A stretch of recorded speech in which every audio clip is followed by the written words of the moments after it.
Ladies and gentlemen, I am your pastor, Pastor Moses Chiluba, the host on this National Matters. In the studio, I have President Xavier Chishimba, the president of UPP. Welcome to the program, sir. Thank you.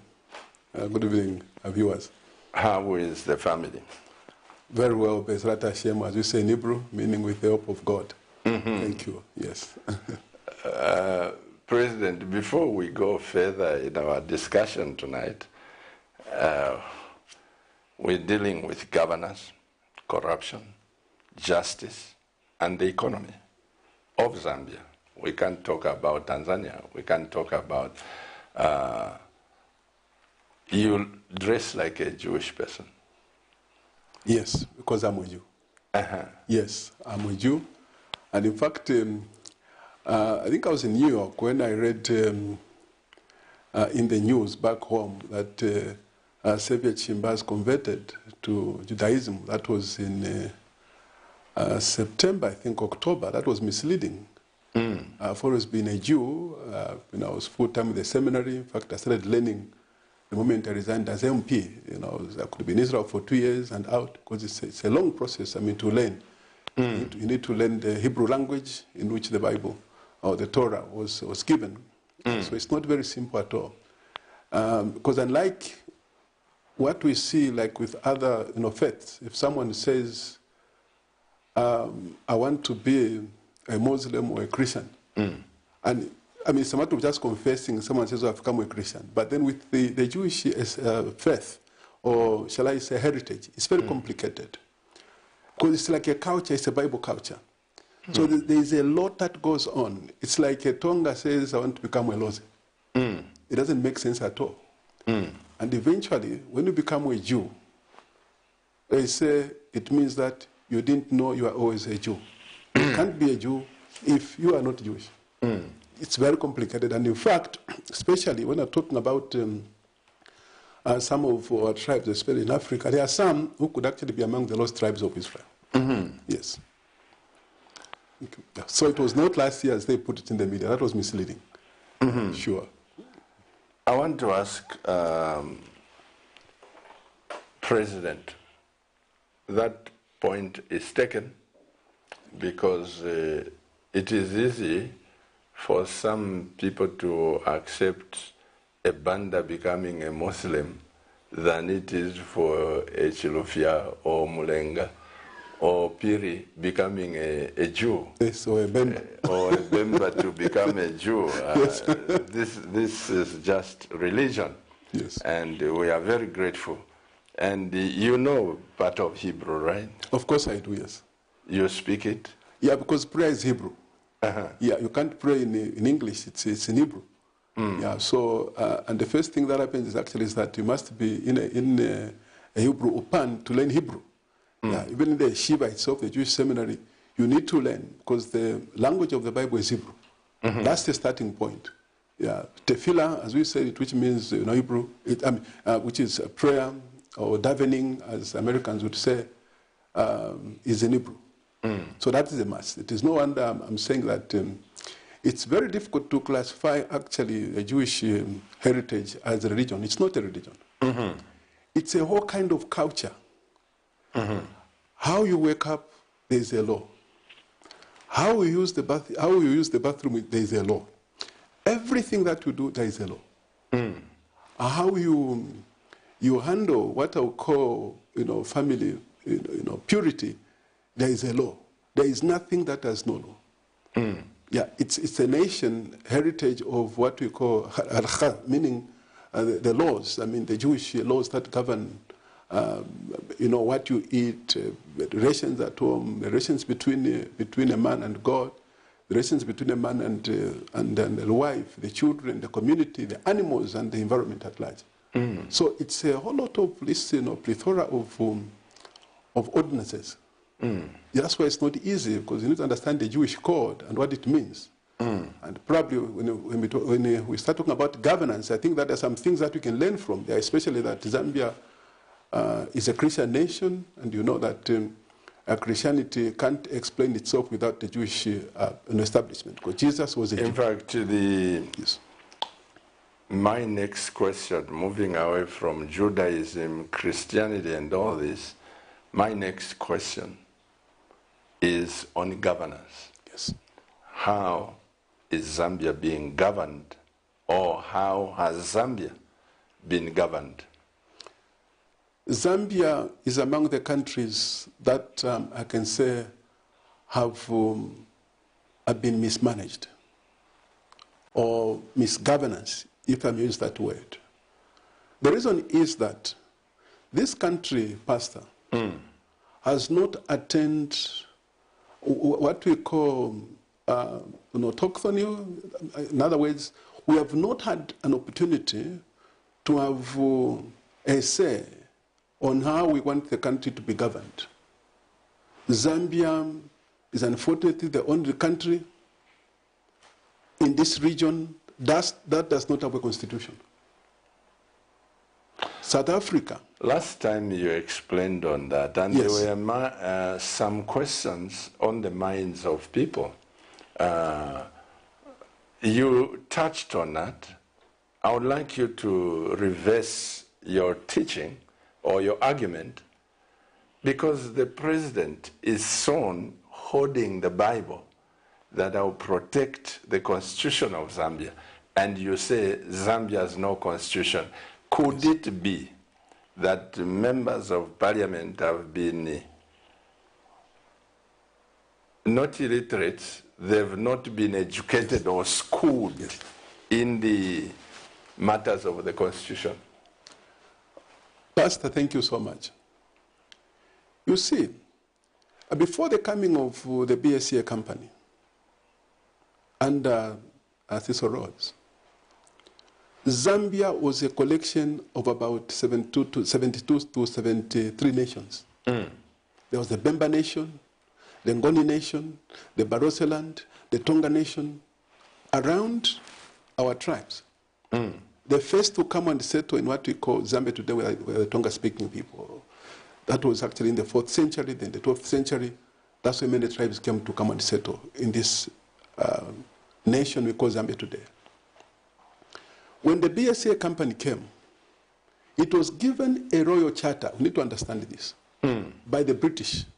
In other words, this entire land of Zambia was owned by a company, by one man. Cecil Rhodes. Cecil Rhodes. And we saw also the introduction, for instance, of taxation. This tax, we don't know its origin. The BSA company introduced taxes, hard taxes, compelling our ancestors, the natives, to pay taxes. So the whole idea was, because they had no cash, they didn't have this liquidity. So they were forced to go and work in the mines for cheap labor, getting slave wages, enough to pay taxes to the BSA company. Then, it was much later, Pastor, that,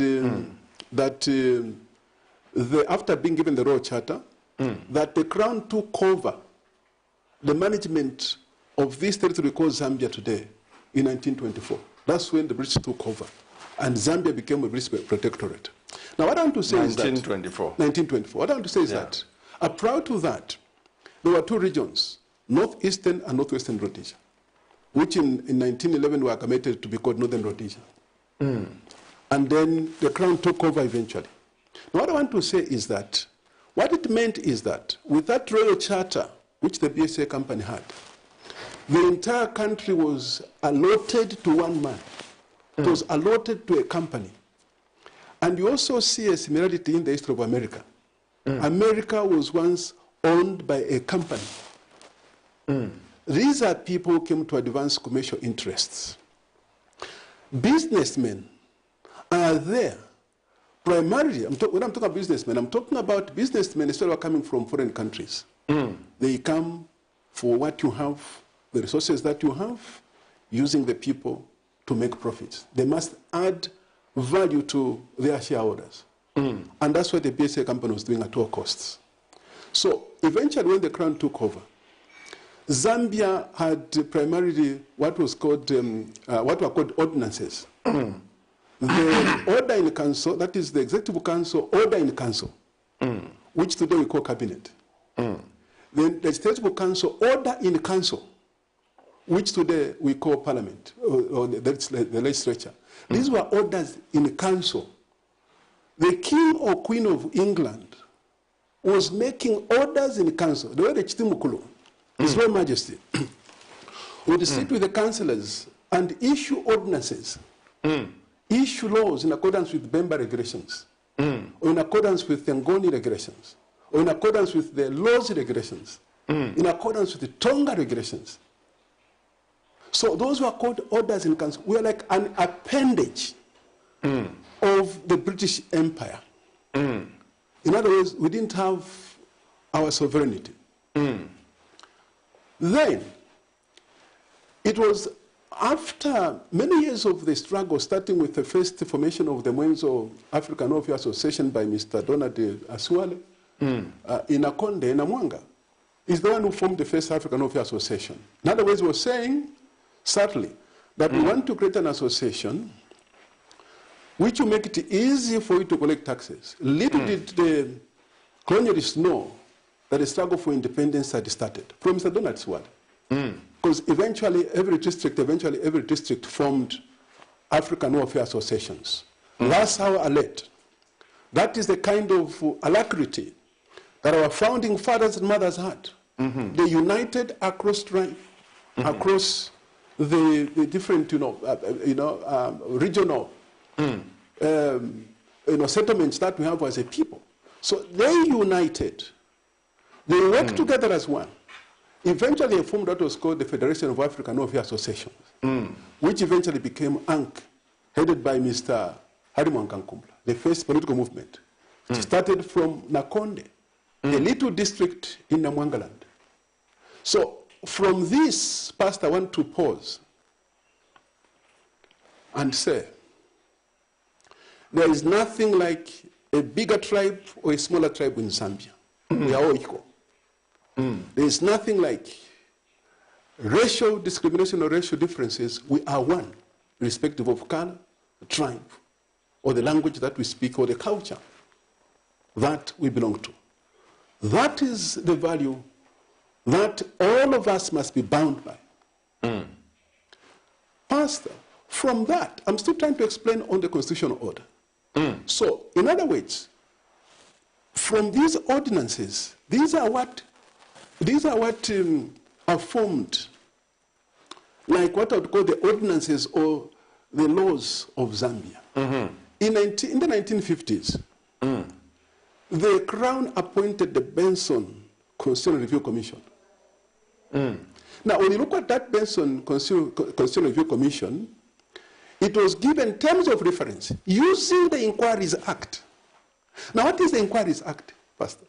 The Inquiries Act is a foreign ordinance. It's a British Act of Parliament. It's not a Zambian Act of Parliament. And please, I beg you to remind me on this point, on the Inquiries Act, because it's very important. Inquiries Act, because I'll come back to it. So, using the Inquiries Act, which is a foreign ordinance, the British, the Crown, appointed a foreigner from their own country to come to Northern Rhodesia to come and inquire on how the Federation of Rhodesia and Nyasaland was going to be governed, because this country was once a federation. And here again I want to pause and say the following. The divisions that we see, especially in this region, Zimbabwe, Malawi, and Zambia must stop. We were once one federation, one territory. And there were actual movements of people. There is this notion which comes from, I think, the throne, the pit of hell, where you were branding people, or this one's parents came from Zimbabwe, or this one's parents came from Malawi. And, no, but there are people who also moved from Zambia to go to Malawi and to go to Zimbabwe. If you understand this history, we are Africans first and foremost. If you understand this, there is no way you can nurse nature and entertain segregation.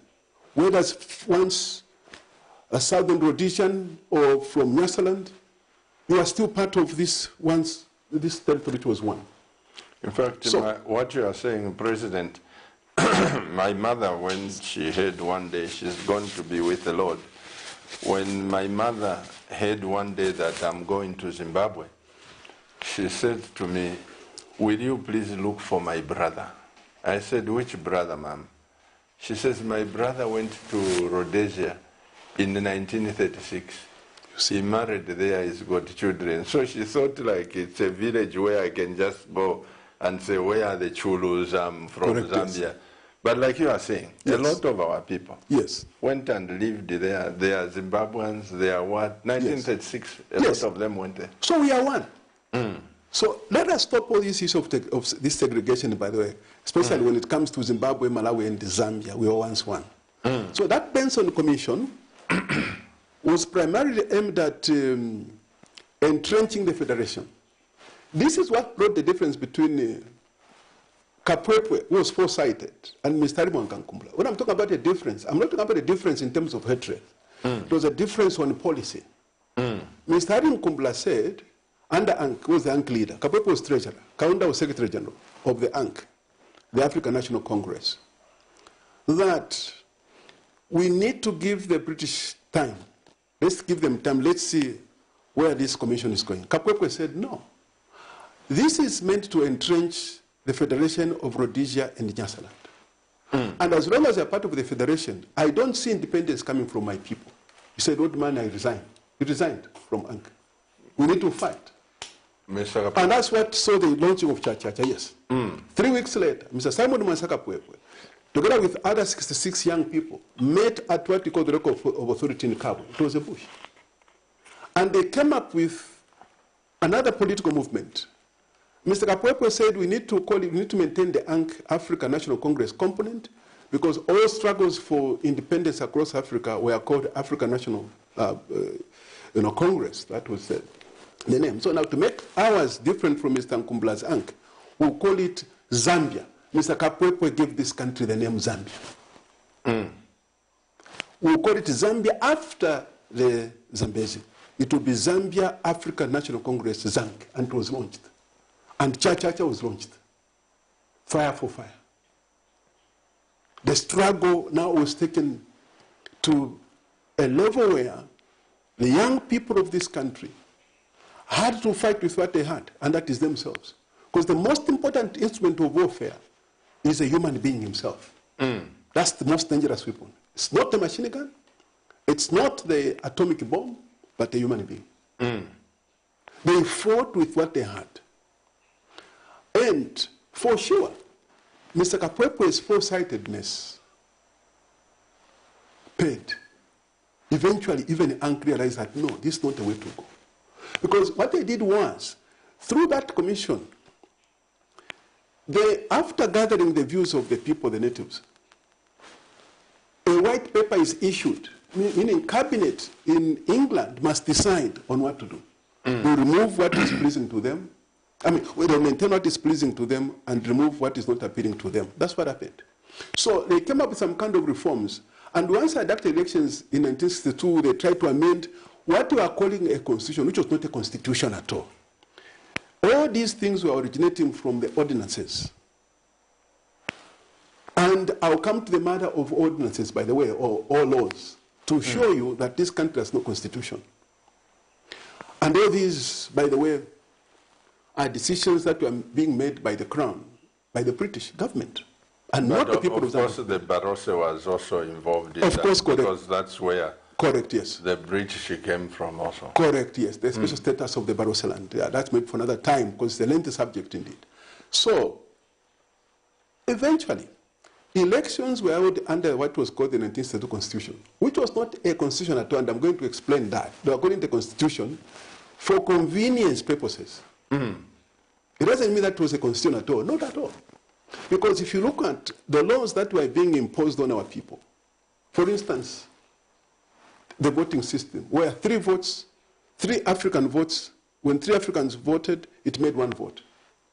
So if there are 11 Europeans and 30 Africans, the 11 would vote For the white people, it was 1 man, 1 vote. For the blacks, it was 3 people, 1 vote. So 30 would vote for their own person, then would divide by 3. That would come to 10 votes. So the 11 minority settlers would win the elections.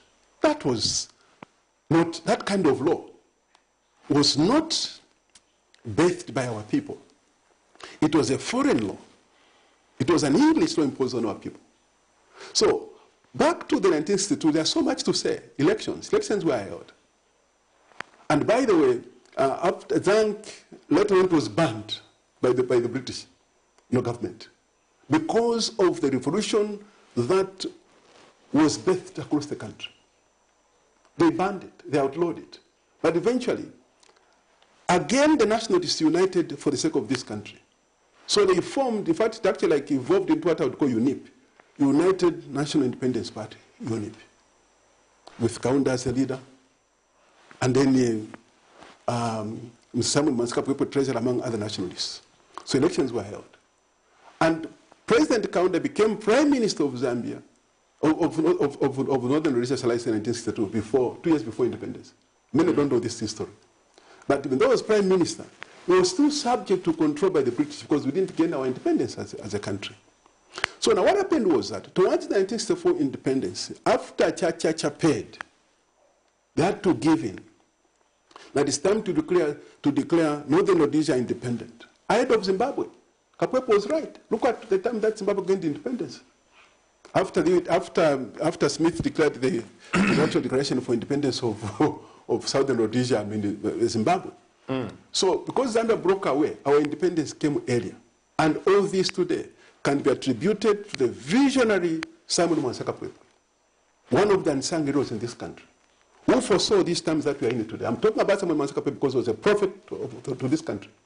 He said, "Banabandi kuntansi mukateko nefipuba. No mukateko nefipuba, fipuba. Fikastisha ichalo. Uyo muntu wasiye ichalo. Abantu tabere bagesa mu bukwewo. These people have not gone. I see them coming as traders. No, but ichipuba ni change. Muntu wastishe ichalo. Meaning that you can sell the country in so many ways. You can sell the sovereignty of this country for love of money. And this is where Zambia is today. Now, before I come to this point, and I think that we need to talk about this in the context of the economy, the fight against corruption, and the justice system in this country. This is very important. So, Mr. Kapwepo said those words in August 1965. Absolutely correct. He said, these people you have chased, be careful. They haven't gone because they will come back as investors. Correct. To recolonize the people. Yes. Yeah. Umulembo wa Chipuba. Upwila mulitumfu. Upwila mulitumfu. And I think this is very important. Umulembo wa Chipuba, upwila mulitumfu. Upuba, if you could face fear and repo. We have all the resources that one can think of in this country. But this one comes now, we're exploring for minerals. We are taking out the minerals. The people of Zambia are waiting. But no, they're just testing. Meanwhile, real minerals are leaving this country. And then we placed the burden of taxation on the people of this country. And it's totally unacceptable, Pastor. So, now back to this foundation I'm trying to lay, so you can understand the context of governance and what it entails. So what happened was that there was no outright winner, but UNIP had more votes. So they had to go into a coalition government with ANC and UNIP, Mr. Mkombola's ANC and Kaunda's UNIP. That's how government was formed. Now, here's what happened. Because the British now decided to make Zambia, Northern Rhodesia, independent. They called for what they called them constitutional talks in England. And that's where a few leaders went to go and decide on the constitution of Zambia. Now, I'm using that constitution for convenience, and I'll explain why it is wrong to call it a constitution. So after consultation, the status of Barotse Land was also discussed. Because Barotse, remember, it was northwestern Rhodesia. Then we had northeastern Rhodesia. So that topic maybe is for later. I think we need to talk about this at some point. Absolutely. Yes. So now, So when they went to England, they eventually decided, oh, now this new republic was going to be governed. They were just consulting them. At the end of the day, Dr. Kenneth Kaunda, Samuel Mwansaka Pwepu, and other nationalists came back. Then the House of Commons sat to pass a law to grant Zambia independence. And so the bill, which was presented before the House of Commons, it was called the Zambia Independence Bill of 1964. It was debated in England, and then they decided that the country was going to be granted political independence. Then, that Zambia Independence Bill had, for instance, Section 10, that bill. No, before Section, it had Schedule 2, shall I say, sorry. So there was an act of parliament, eventually when it was assented to, it became law. So it was called the Zambia Independence Act of 1964, Section 65 of the laws of England. Not the laws of Zambia, the laws of England. Then that act of parliament had a schedule, it was called Schedule 2, not even Schedule 1, but Schedule 2, which provided for how the newly independent country was going to be run. That schedule had Section 10. And remind you, it's that schedule which they call the Constitution, that we shall refer this to as the Constitution. It's like you are doing research. There's what we call operationalization of terms. So it doesn't mean that when you come up with your definition of terms, that's what it means. Oh, sorry, definition of terms. Because definition of terms. It doesn't mean that that's the real meaning. You are saying in this context, green shall mean that we must go ahead. The other context, green may mean stop. So you want to contextualize the use of the words in a law or in a contract. So they said this, we shall also refer to it as the Constitution, Schedule 2 of an Act of Parliament. Now that Schedule 2 under Section 10 provided for who shall be the first president. And that wording said, the first president shall be Kenneth Kaunda. Now which constitution will name who shall be the president? It was named? Named under Section 10. Then the same Schedule 2 provided for a referendum that to change any part of that Schedule 2, a referendum must be held we are talking about the Bill of Rights, that the people of this country must be consulted to amend that part. So that was passed, therefore, in the House of Commons, it became law. Zambia Independence Act with Schedule 2. Now, that is the schedule which was handed down to us. So it was unconstitutional to stand against Kenneth Kaunda. So Kenneth Kaunda was imposed upon the people of Zambia. The country should have gone to elections. We didn't have elections, independence elections. It was constitutional for Kenneth Kaunda to be president. The British gave us a president. The Zambians didn't vote for that president in 1964. This is the scandal. So now, certainly, nationalists start talking, no, we are going to have our own elections and so forth like that. Those elections were never to come, Pastor. And I want to say this today to this country. This country somehow is like a cursed country somehow. There's some kind of curse which hangs over this country. That's why we need to repent. This country must repent. There's so much blood which has been spilled over this country. And many people that went to the graves earlier than they should have gone because of persecutions, in the name of fighting against corruption, troubling souls of people. Some of them who have labored through sweat and blood to build businesses. Then suddenly, you will see what we are calling the SEC, which is now the Anti-Competition Commission, going to take over restricting accounts. Anti-corruption. They are restricting accounts of corporations that were built through blood and sweat of this country's citizens. They are not there when they build those enterprises. You go and take over, you restrict the accounts. In the name of fighting against corruption. Sadly, I'm talking about innovators of this country. That man on which have put restriction, that money is not for grandfather. It's private money. It's private property. Private property must be protected by the state. You see, before you talk about restrictions or seizing accounts, Pastor, there must be due process of the law.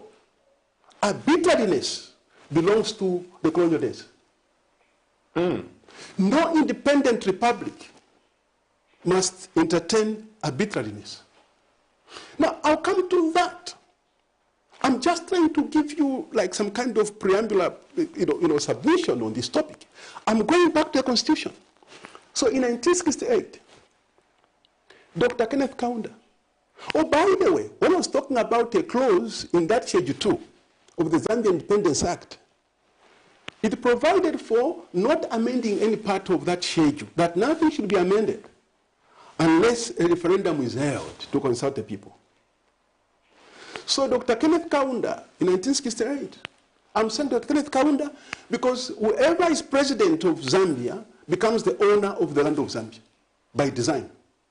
Zambia is like a monarchy constitutionally. It's not a constitution, but by law it's like a monarchy by ordinance. Because even in the that's the design we have. In the law, it says all land belongs to the president. Like it is in the England. Yes. All land is for the Queen. For the Queen. It's an abomination. The land in this country belongs to the people of Zambia. The land in America belongs to the people of America, not the President of America. These are abominations that all of us collectively as citizens are guilty. And there's no one who is going to liberate us from these abominations. So Dr. Kenneth Kaunda took advantage of the ignorance of the people of Zambia when he called for a referendum to end all referenda. What does this mean? The people of Zambia didn't know what the constitution was. When there was a referendum, that they must allow the state to begin to amend that Schedule 2. And what did he use to do that? He used the Inquiries Act. The Inquiries Act, which colonial masters used in 1953 to appoint a based on the Constitutional Review Commission. In an independent country, you go and use an Inquiries Act, an ordinance of Britain, the colonial masters. Did the children of Israel go to Pharaoh to go and consult on the ordinances in the desert? Between 2 Shabbatots ago and the next 2 Shabbatots, we have 4 special parashiyot, meaning Torah portions.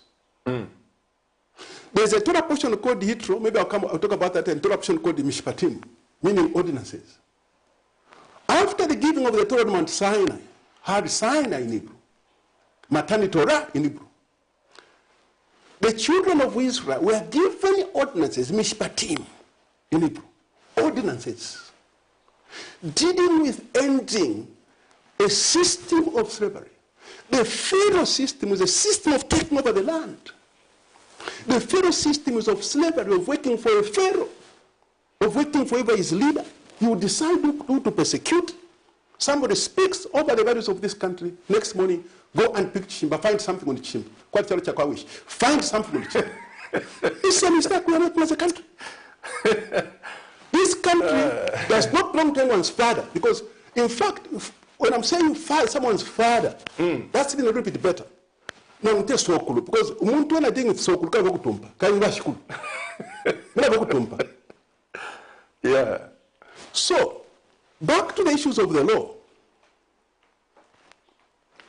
Pastor, the people of Zambia didn't know what it meant, talking about the constitution, to giving the government the power to start amending the same Schedule 2.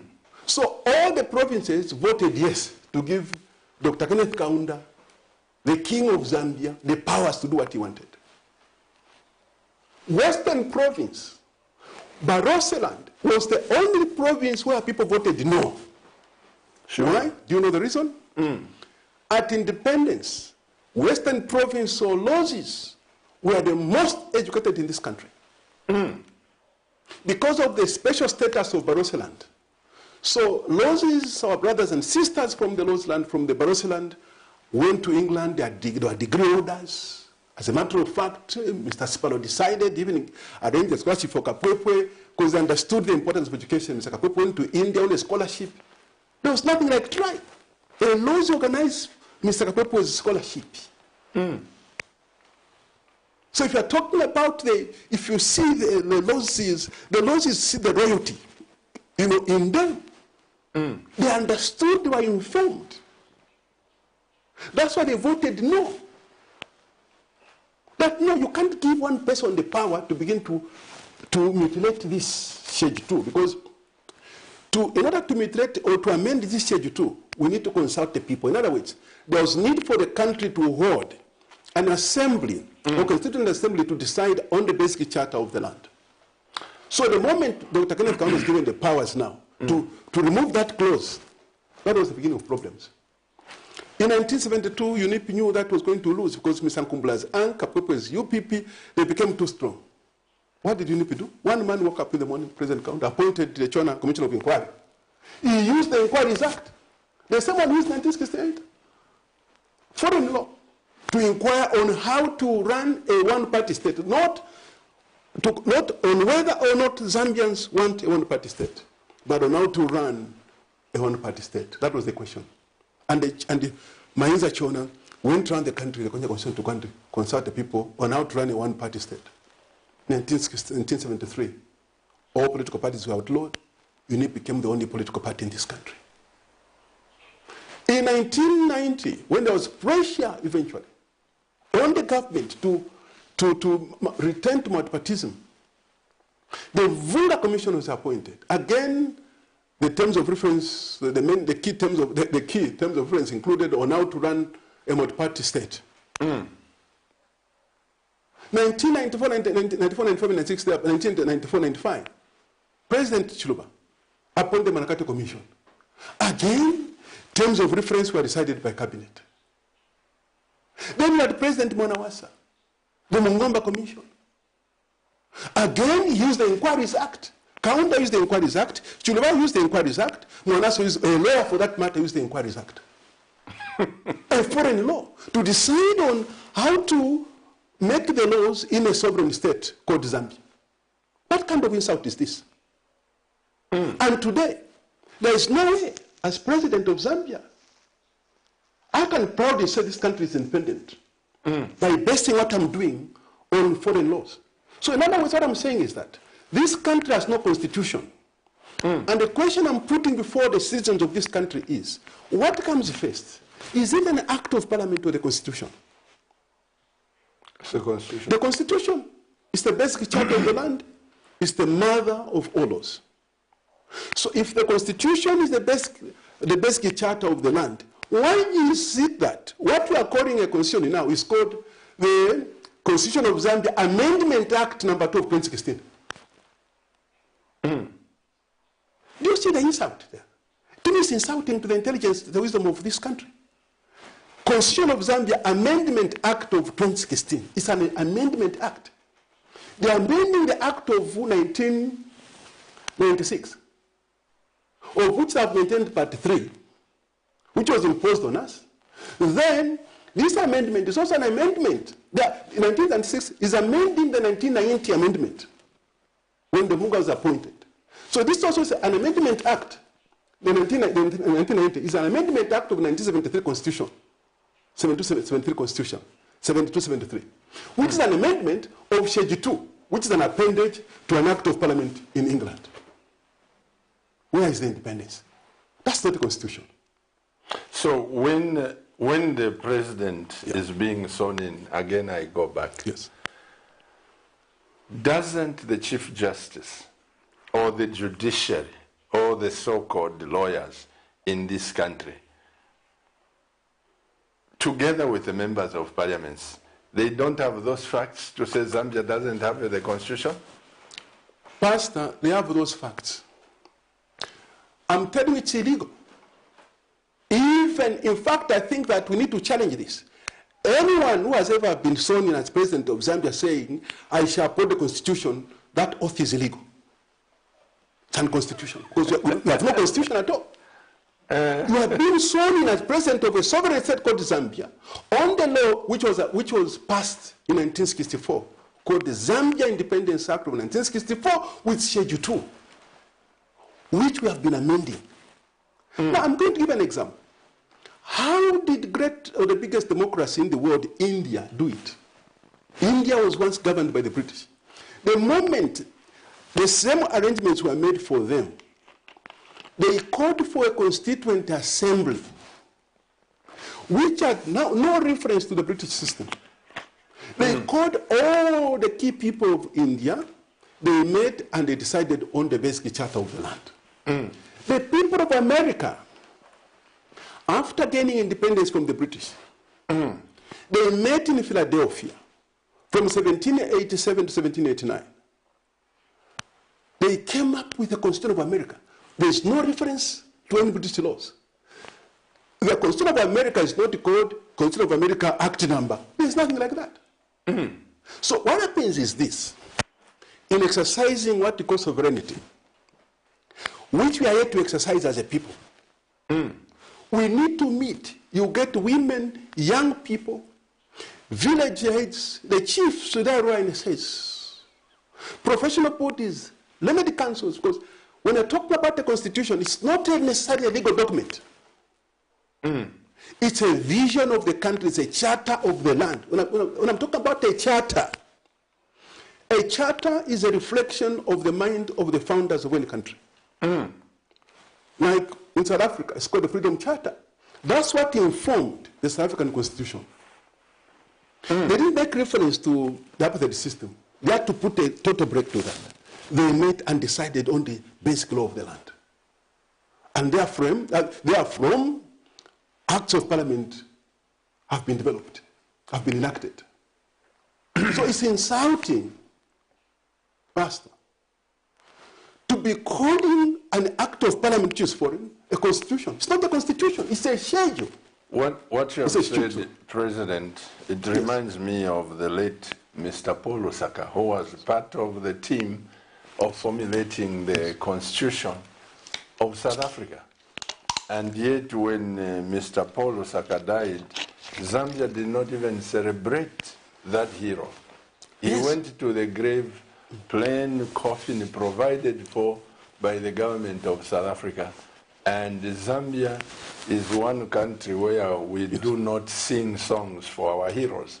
It's terrible. You see, a nation which has no memorials is the cursed nation. It's a forgetful nation, and the forgetful nation is a cursed nation. We the Jews, we have 3 services paid: morning service, afternoon service, and evening service. After every service, you have to recite 10 remembrances. Remember Amalek, how you fought your ancestors when you are trying to go to the promised land. Remember your enemy, remember. Because the enemy will be smiling at you tomorrow, this enemy will come back and destroy you. Remember the man. Remember the golden calf. Remember the sin of the golden calf. Remember everything.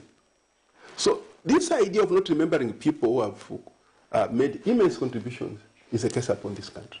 Now, to nail it, Pastor, back to this constitutionalism, this is where now the governance of this country comes in. When I'm talking about the governance. This country does not have a governance system. What we call systems are not systems, as I've said, because we have not attained constitutional autonomy. We have not enacted a homegrown constitution. We don't have a constitution. But the constitution must have certain guarantees and not an act of parliament. We need to put a break to the British system. We need to meet as a sovereign state and decide on the laws of the land. How we want this country to be governed. The other example that I'm going to give is that in 1973, the people of Zambia, even though the Chona Commission was restrictive, they still said they wanted cabinet outside parliament. In 1990, they said the same thing. In 1994, they said the same thing. Under Mwanawasa, they said the same thing. But because whatever submissions that come from these commissions, they go to cabinet. Cabinet can't decide on the constitution because it's a creature of the constitution. Parliament can't pass a constitution because it's a creature of the constitution. It's wrong to even frame it to say, we the people of Zambia by our parliament. enact and give to ourselves. Parliament is a creature of the Constitution. When you have a Constituent Assembly, what must happen is that whoever elects as chairperson, when the people make submissions and all agree that, yes, this is how the people of Zambia have said want to be governed, then we must pronounce that document as authentic, and that document must, in fact, as a matter of fact, be promulgated by this assembly of the people under the elected chairman to be the basic charter of the land. The president can decide on the Constitution because he's a creature of the Constitution. It's the people of Zambia. And the fact that when people say we the people of Zambia, it doesn't mean that the people of Zambia have become what you call functus officio, meaning it doesn't mean that they are now removed from the running of the state. And this is the mistake that we are making. So now, the difficulty that we have is this now, because we have a kingship. What we have is a kingship, or queenship, if you use that way, it's a kingdom. We adopted the same oppressive system of the British. There is a reason why power was centralized under the British. Because they wanted to impose foreign laws, foreign regulations. For instance, there is this case of Jega, a Jehovah's Witness, who was found with this Watchtower magazine during the colonialism. He was found good by the magistrate that this is seditious material. Watchtower. And then from there appealed to the Crown, to the Court of Appeal. He was found guilty. Now, listen to the ruling. That such literature, it can lead to exciting debate if it was in the hands of a white man. In the hands of a black man, it will lead to confusion, so you are guilty. The ruling of the magistrate court is approved. Now, those are the systems that we are maintaining until now. It's oppressive. So this country does not have a governance structure. This country is centered on the president, the vice president. So is this one reason why the president has so much power in Zambia? So much power. You see, the people of Zambia must stand up and say enough is enough. It is no wonder, because you see, the fact that not all glitters is God. The fact that somebody is speaking your language doesn't mean that that person is a Messiah. We have many false messiahs in this country. And they prey on the suspecting people. We have masters of thieves, masters of corruption, queen fathers, queen mothers of corruption, or godfathers of corruption, international corruption, international economy, who in their entire lives, all they have known is stealing, manipulating this one and that one, and it becomes normal to them. They are playing games to lives. When they just say, L'chaim, to life, the sacred nature of life, the sanctity of life. If you stand before Hashem every day, if you stand before God every day, you need to have a conscience. You need to know that the owner of nations is the Almighty God. This country has no governance system. It's centered in the presidents. The president of Zambia appoints judges of the Constitutional Court.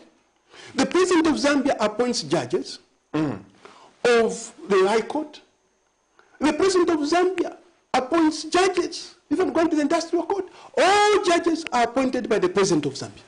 And he can transfer them. He can.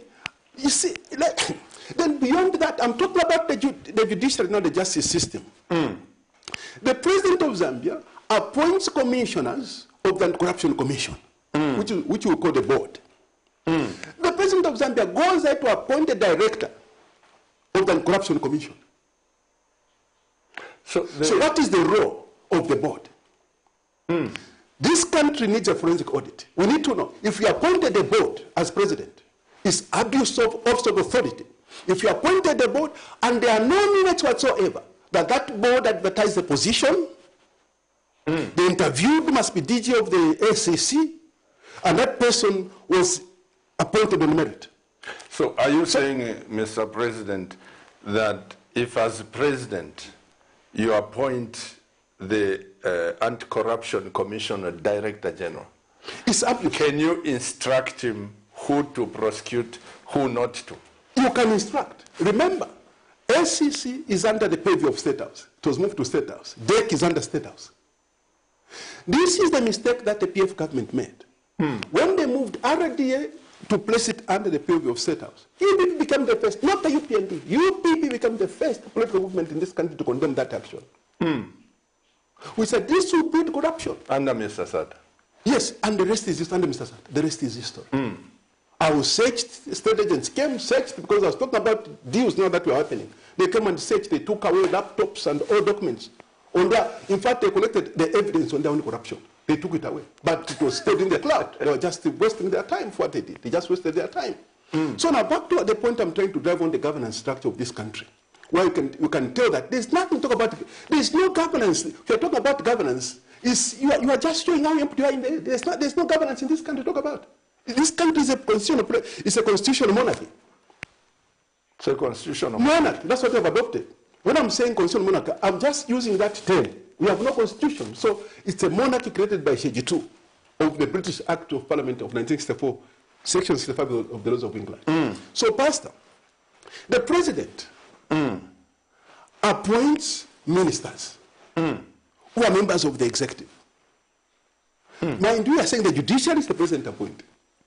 He appoints the cabinet ministers. Then he appoints members of these wings that are investigative. Then the president appoints defense chiefs, including the police. The police is investigative as well. He appoints the inspector general of police. He appoints commissioners as well. And what this simply means is that when I appoint the inspector general of police, I'm the commanding chief of the armed forces. I will instruct, you appoint so and so as officer in charge of Kasam. He will not say no. Because I'll remove him of the party movement. I put somebody who's going to appoint what I'm saying, to do what I'm talking about, because I'm like a king. It's a kingship that we have. And so, which is, and this, where absolute power is put in the center. And then the same president, Pastor, goes ahead to appoint the auditor general, which also is the watchdog institution of the state. The president goes ahead to appoint the board of directors of the Industrial Development Corporation, which is, this IDC is the holding company for all state-owned enterprises. ZESCO is that. So if he says, oh, which supply is that? I don't like that supply. I don't like Indambo. Let everything, those supplies be marooned. I'm not going to pay. It's law. The ZESCO MD will not do anything about it. Mind you, there is a board at ZESCO. But the president has a say.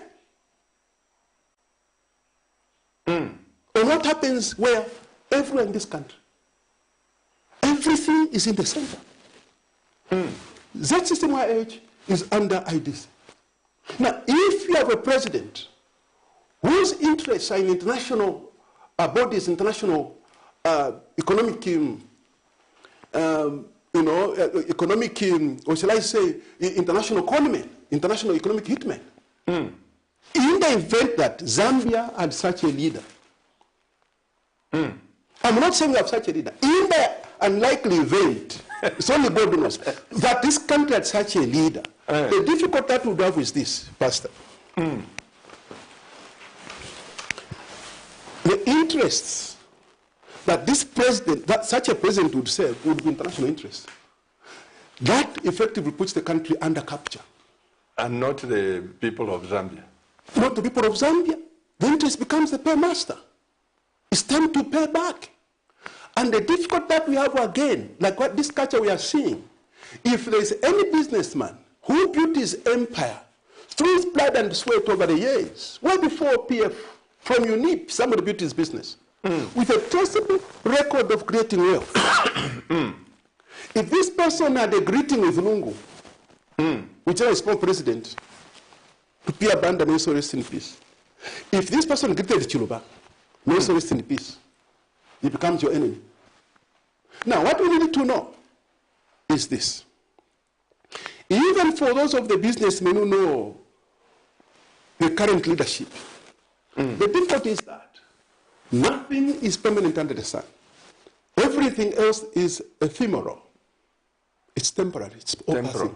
You see the Jews, the reason for humility in the land of Israel, Pastor, is that the only true reality is God. Everything else is not a true reality. I'll repeat this. The the only reality is God. The only kingdom which is permanent is the kingdom of God. And that's why God is interested in government. To say, no, you are a pastor, you can't be involved in politics. It's insulting, or you are whoever, you can't be. Because the first time that governance is discussed is in Parashat Yitro. Jethro goes to Moses after the giving of the Torah on Mount Sinai. He goes to Moses. Moses, why are you standing as one man, judging the people from morning to evening? It's not good for your health and as well as for the people, because people are standing before you. Appoint leaders over thousands, over 500, over 100, over 50, over tens. We are going to judge cases. So there he made a system of decentralization. In fact, it's beyond decentralization. It's taking power to where the people are. People being in charge of their lives, and that is true freedom. And Moses was told only difficult cases will come to you. Should come to you. Any president who is micromanaging this country, deciding on when toilet paper must be brought for parliament, when toilet paper must be brought for any council. Such a president, at any time should we have such a president in Zambia? I'm not saying we have one, I'm saying should we have such a president? This nation must, I don't know how to say this, and may Hashem help me to communicate this message. Help me, oh Hashem, to speak to this nation, to speak to the people, to your people in this country called Zambia. Pastor, from there Moses appointed leaders of all those power was taken to the people. So meaning, God is interested in the governance systems of nations. And then from there, when we go to Mishpatim, in fact, through Yitro, when I'm talking about judges, still under Yitro, Parashat Yitro, that appoint judges, what are the qualifications, Pastor? One, they must be God-fearing. Don't appoint someone because this person is a political cadre. We need to put a break to this. But I've been saying this, President, sorry about this. Yes.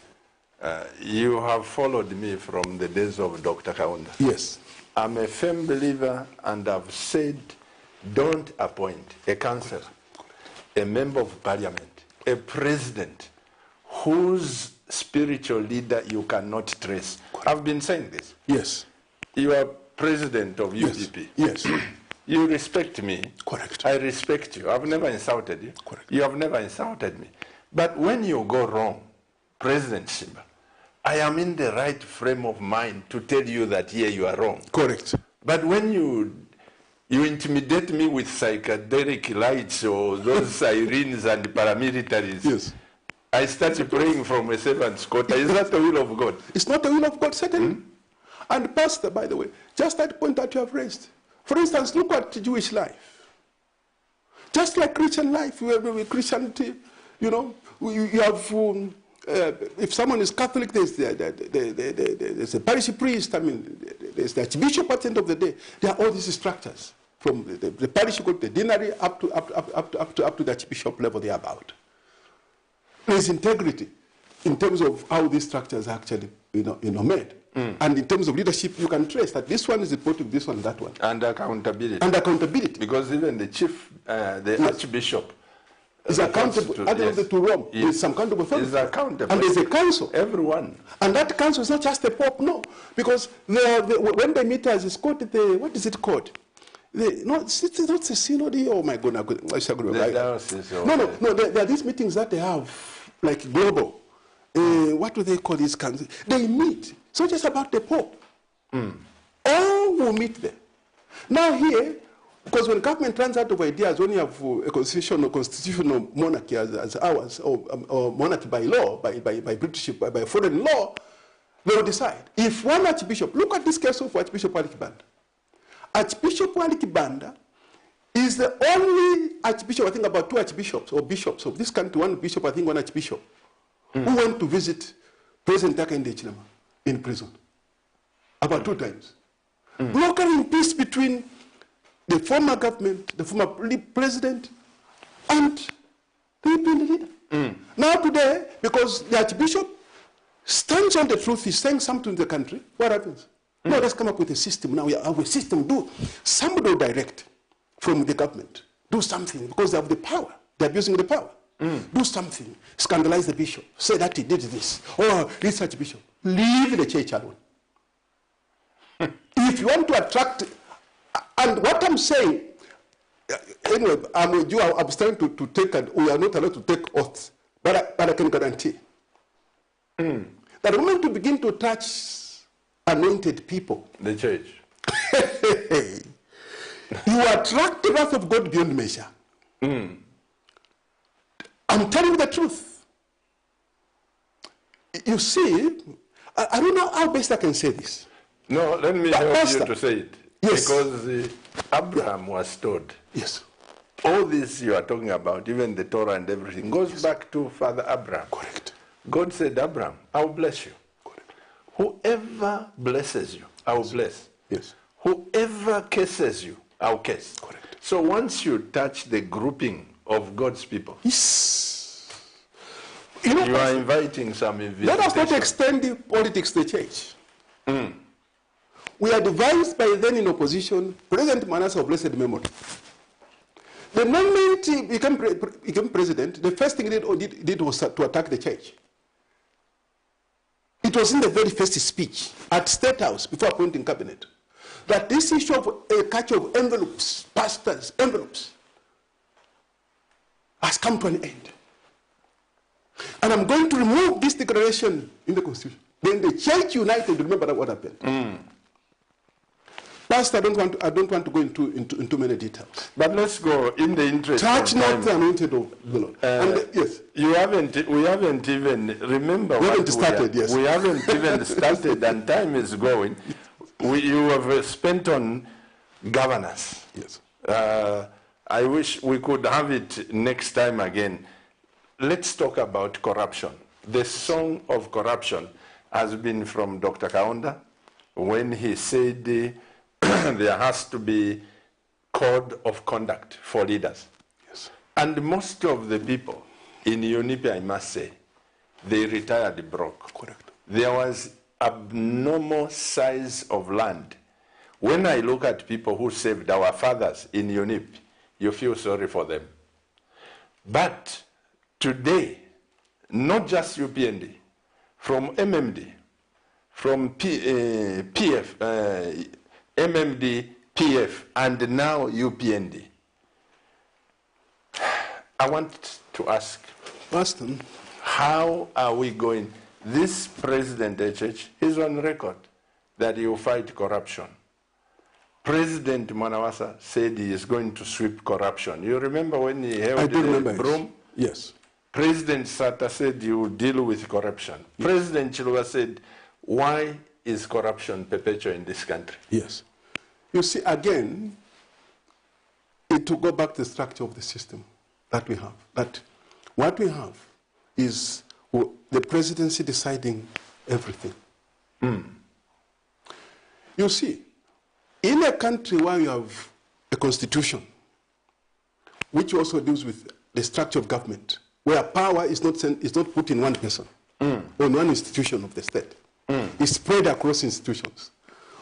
One may ask that the new master appoint, there must be someone appointing, for instance, members of the Judicial Services Complaints Commission. To remove these powers from the presidency, we need to make such appointments institutional, where we say, for instance, members of the Anti-Corruption Commission will come from the following.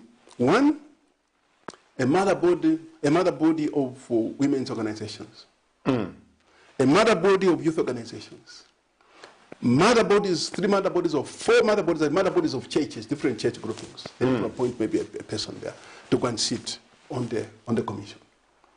Lawyers Association, let's say you have up to 10 membership. Institutional. Meaning, this way, we guarantee the independence of the ACC. It's these institutions that are going to appoint the commissioners. Then the commissioners will appoint the director. That way, we'll have an ACC that can investigate even a sitting president. Italy, for instance, sent a sitting president to jail. He was stealing. A president is not something somebody can say is infallible. No. You can have the biggest, one day can have the biggest thief as president. And what you do is, you place the entire, you place all these wings under capture, under control. Because if the president is appointing members of the commission, the vice president, is appointing members of the director general of the ACC, and is under State House, then that leader can also decide who must be an investigator, remove that investigator. You direct the director general behind the scenes. Remove that one, appoint my brother, appoint my niece to be there. Because my niece will take instructions. So you remove professionalism from these institutions. So instead now, what you call fight against corruption becomes persecution. Sorry, Mr. President. And that competition. And yes. Just to follow up on what you are saying, just today, I was amazed watching Camnet News, where Mwamba, Ambassador Emmanuel Mwamba, and Kalaba, the president of that Citizen Fest, Ari Kalaba. President Ari Kalaba has 8 flats in Makene, and the president, Ambassador Mwamba. It was a sad reading to hear that SCC has placed restrictions on their properties. And when I read that, when I heard that on the news, my heart sank. The question is, President HH is on record, clear. I can produce that on Camnet. All the speeches, the president has been consistent. Don't blow the whistle of people. Investigate first. When you have evidence, take somebody to court, blow this. Why is the SEC excited to embarrass the people over flats? Yes. I was in Kenya 3 weeks ago, Bishop, the tallest buildings in Kenya. Some of them, and Nairobi has developed beyond what I never saw. That building, Pastor, is for a Kenyan. That building is go to Kenya, you'll be embarrassed. Can SCCA start investigating flats? Flats? Yes. You know, Pastor, what we have is like a spirit of Pharaoh, a spirit of Egypt, Mishpatim. Sorry, Misraim, in Hebrew, Misraim. That's Egypt. That's what we have. It's a spirit of jealousy. It's a spirit of pettiness. It's a spirit of stinginess. You know, people who are stingy, and I'm speaking this generally. I'm not accusing them, but I'm just speaking this thing generally. Nimbila amushi. Tabayasuka. There are people who don't understand. Some people are just born like that. They are just born with this spirit of, they have a shorthand. I'll borrow Venon Mwanga's language that shorthand is not for politics, for political leaders. If you have a shorthand, you are not fit to be a political leader. What Venon Mwanga was trying to say is that a leader must have a giving hand. There are some leaders who don't understand the use of money or wealth. If you are talking about wealth creation, the one who is more interested in wealth creation is God himself. One of the remembrances for you, the Jews, is remember that it is God who gives the power to acquire wealth, to create wealth. That is Deuteronomy chapter 8, verse 18. In Hebrew. Deuteronomy chapter 8, verse 18. It is God who gives you the power to acquire wealth so that you can perform his covenant. Meaning, the wealth that you have is not for you. It's for you to perform God's covenant. Now, what are the mistakes that foolish people make? Some of the foolish people. That's the word, make. One, they don't understand that. First of all, they think that from the money that they have, firstly, there is this allotment. Every person, pastor, there is divine providence. The time you are born, it is known that you are going to have, that this land was allotted to you. You didn't know that. When you were born, when you were in a village, you didn't know that you were going to have this land. No, I didn't. It was allotted to you. Pastor, you have not abused the pulpit.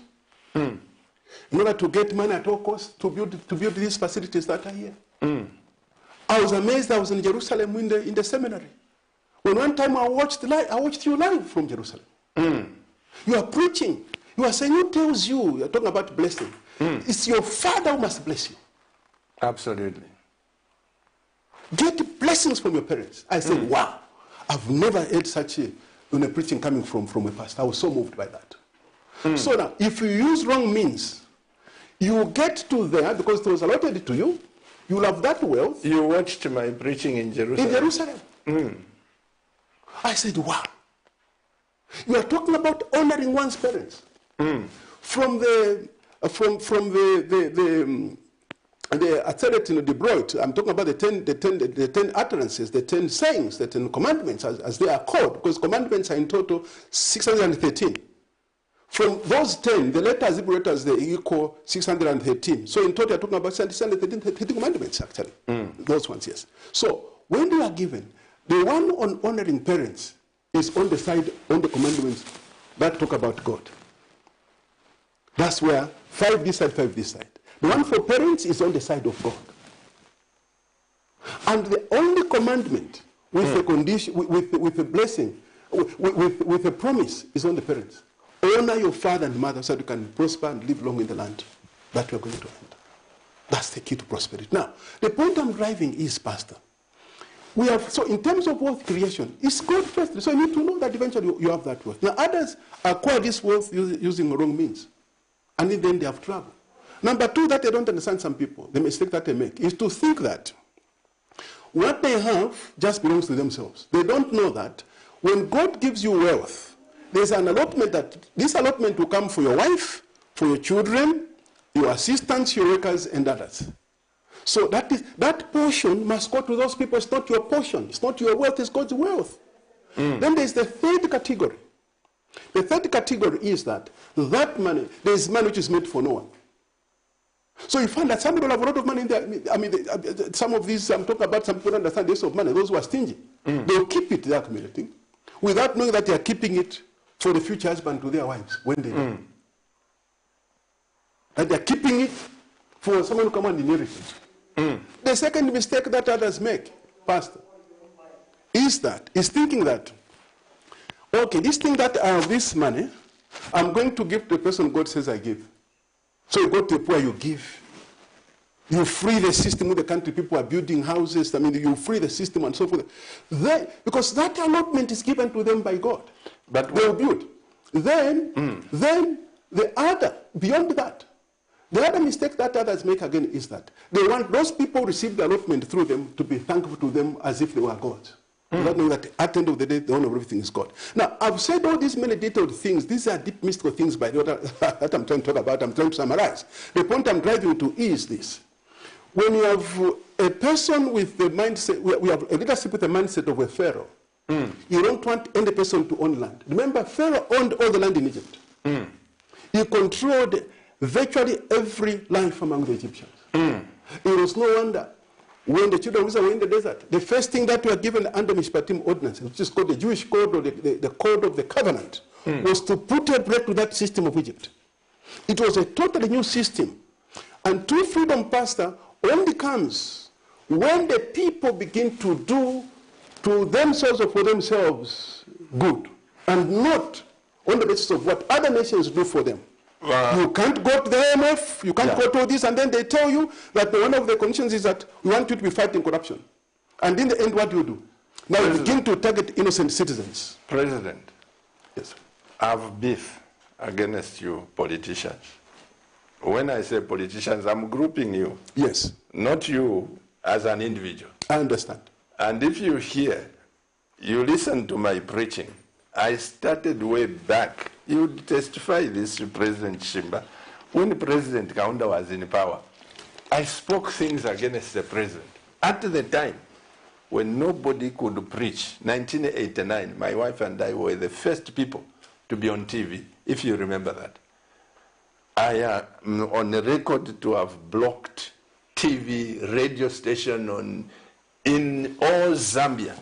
That history, no one can take it away from me. Why? Because I was rebuking the evil systems that go on. Yes. I am saying this, President, you are fighting corruption. What are the people eating? I've said this from President Chiluba, may he so rest in peace, President Mwanawasa. I've spoken to the... Listen, President, when you are doing your politics, you are fighting corruption, this one, you stop their accounts, you freeze them, you fight this one, that one. What are the people of Zambia eating? Correct. I think this to me. Yes. I'll die for the truth. You cannot, as politicians, hold people's stomachs in the name of fighting corruption, in the name of fighting this and this.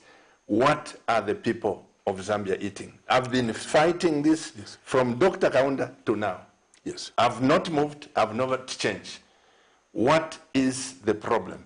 Do you people, politicians, get consent to empower Zambians? Surely. Yes. Umuntu ama flats, the whole of an organization, anti-corruption, ama flats for. In Nigeria, we have people on Nala Mitumina, one of the prominent Nala Mitumina president, WhatsApp. Mumonendeke Yashta. Yashta, one of the billionaires in Nigeria. You can't compare this presidential jet, Neshiture Ndamo.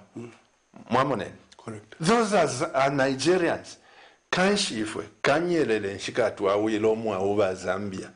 That to allow Chitafia investigate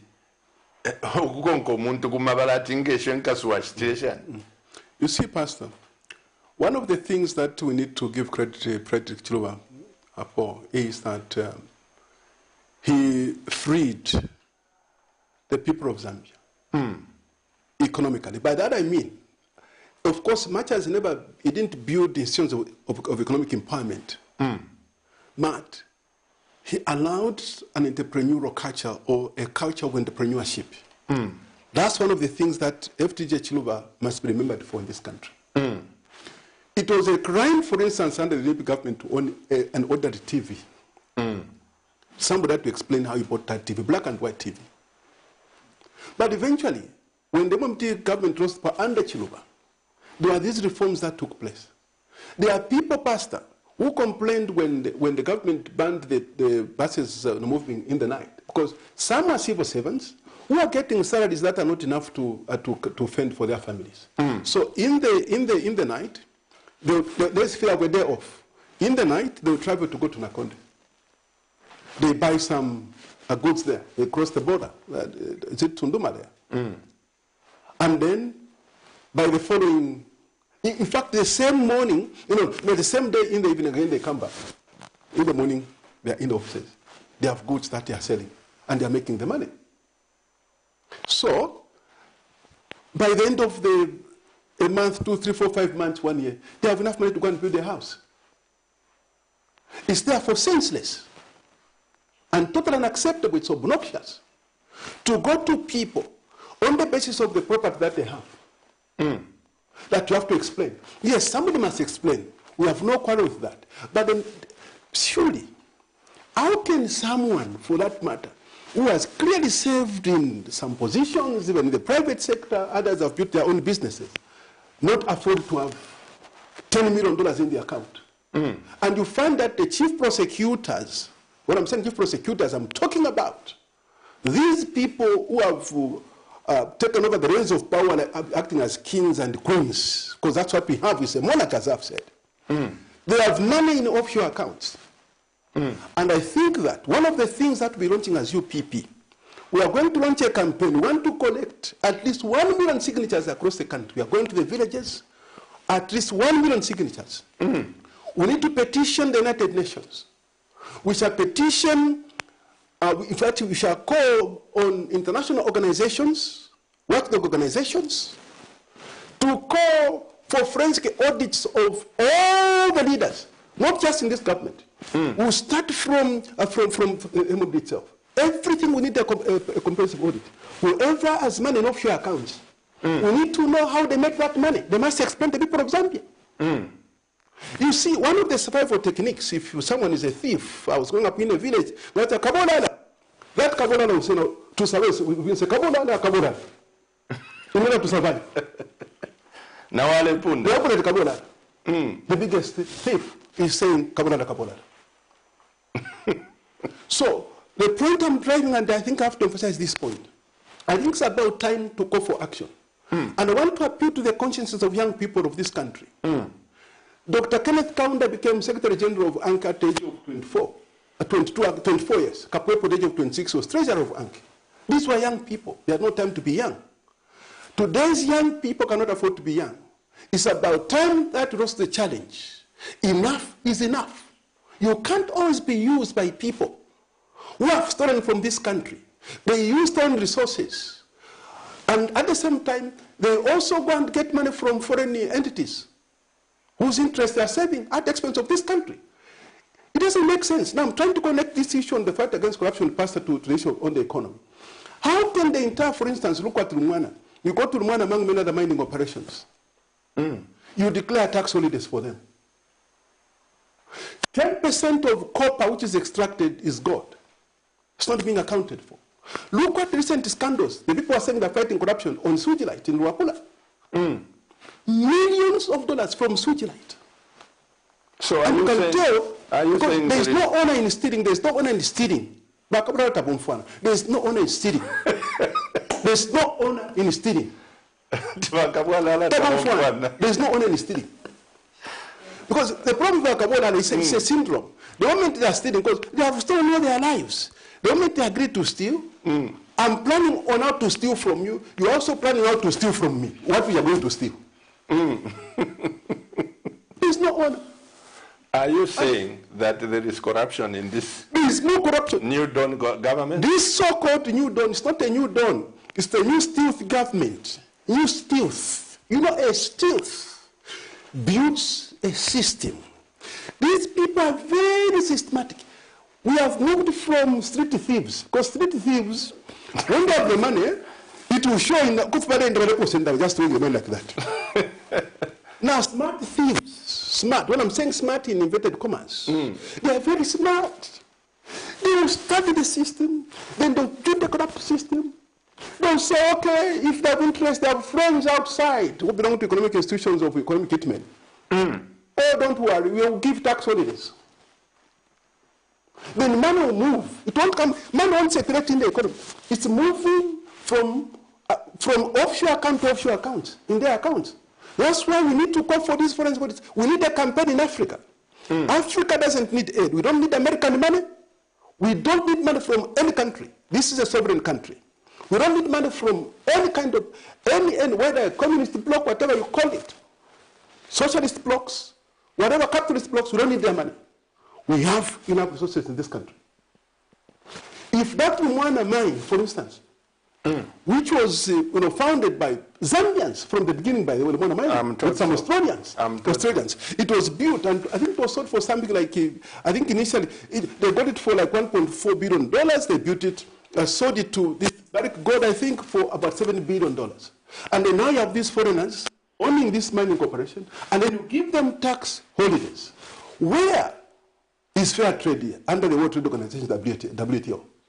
So we call on donor agencies in this country, so-called donor agencies, who care about transparency and accountability. Where is fair trade? This same Barrick Gold owns mines in other countries. They are paying royalties. They are paying high taxes.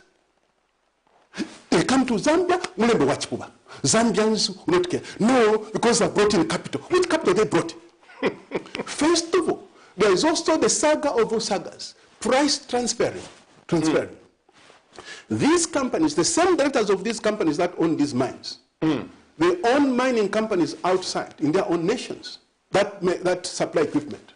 So they transfer money at high prices to their own companies to evade payment of taxes. That money goes there, and then they say, no, we didn't make any profit. Who can remain in a business or not making a profit?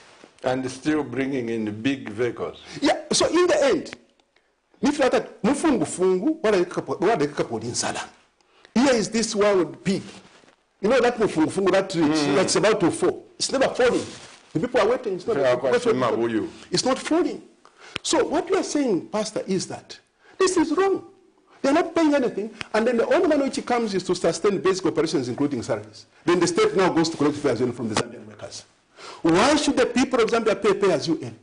The EPP policy to scrap off pay as you earn. Zambians need not pay as you earn.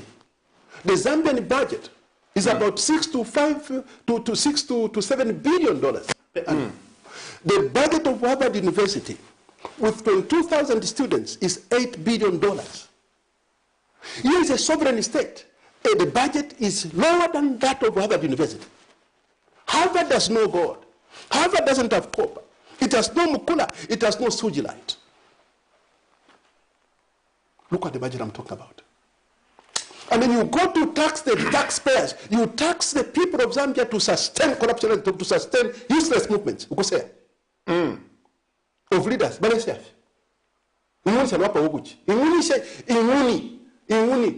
the kind of a bird which knows where honey is. He doesn't need to just be going about him. Talking to you can't tell us where the honey is.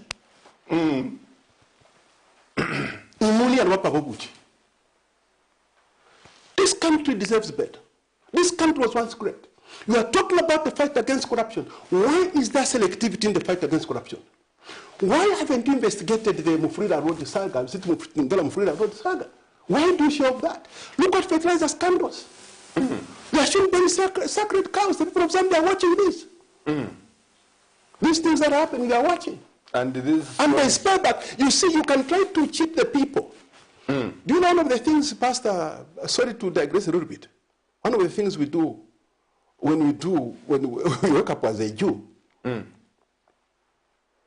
first of all, you thank God that you are alive, that you have woken up, that He has restored life to you. You are like half dead. Then when you step on the earth, there's a prayer. The first prayer is, you bless God for directing your steps. Or for the earth below you, sorry. Roka Ares. For this earth that you have laid up beyond. I'm a Chinigave for the steps, directing my steps. That first step is important, which you make in the bedroom. You go to the bathroom, that's the first thing. You come back, you wash your hands. The first thing is thank God that everything is functioning normally. People take these things for granted. When things are, something is blocked just for a minute, you see what will happen. They put catheters. Marital relations for married couples. You just rise like an animal. You need to thank God that you are functioning. There's a prayer. Everything in your life is the Bible. It's the Bible. Culture is prayer. So what am I saying? You stand up every morning, you are doing justice in the country. The Bible says, in fact, I think that must be in Proverbs, that it's by justice, by mercy, that the throne of a king is sustained. Yes. How do you go and mix? You're talking about justice to show, just because somebody was a president, was a friend of former president, and you go and try and you are saying that, property is suspected to be proceeds of crime. Everything is potentially a proceed of crime, including the one you're saying proceed of crime. That's the simplest one, the most unjust way to lead a country. And someone is in a wheelchair. This person medically, seriously speaking, is incapable. With a drip. Already, this person has limitations. Go and appear before a judge. And you call yourself a leader. God is watching. This earth is a witness. I was talking about the earth. This earth we take for granted. When it opens up, there's an earthquake. Then you know what it means, that this earth has a mouth and it's cruel. We take too many things for granted.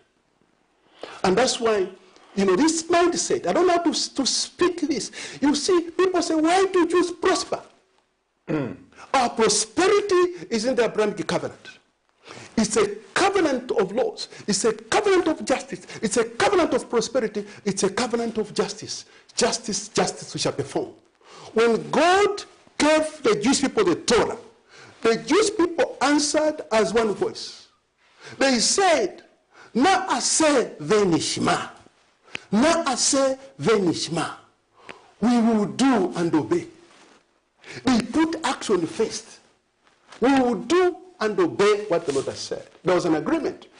God derived the legitimacy to govern this country called himself, the country with chosen people, by consent.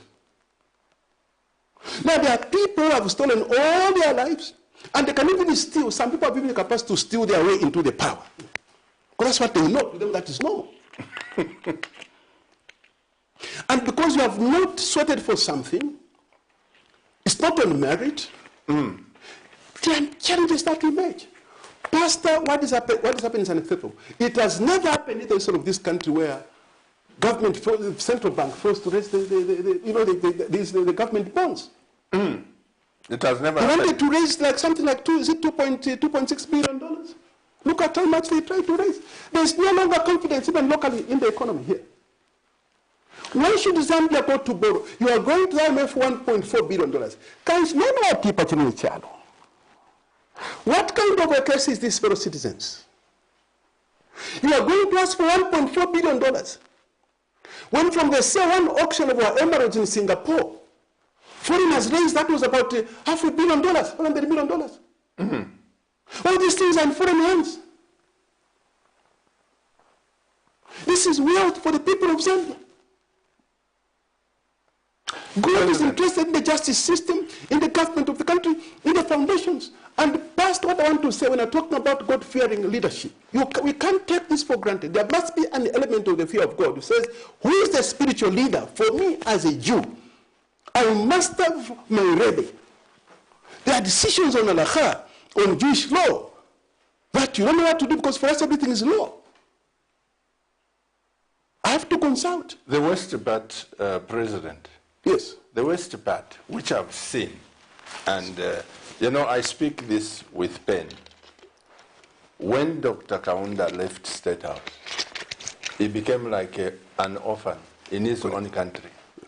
Nobody wanted to visit Dr. Kaunda because the state, the intelligence, they would visit whoever. Yes, correct. The man has gone to rest. May he so rest in peace.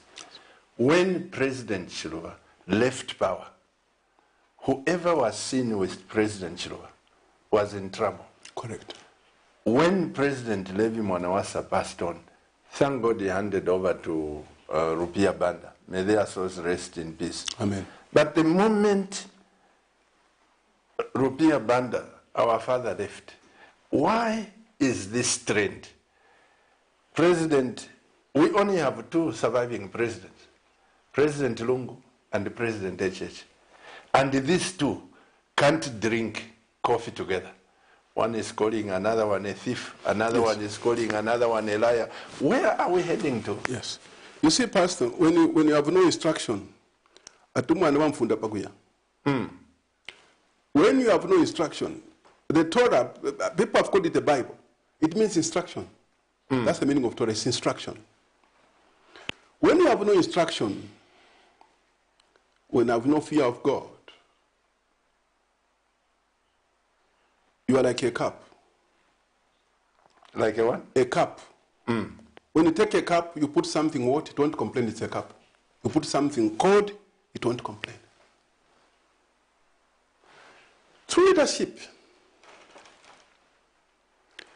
is like that of Joseph in English, who, after the brothers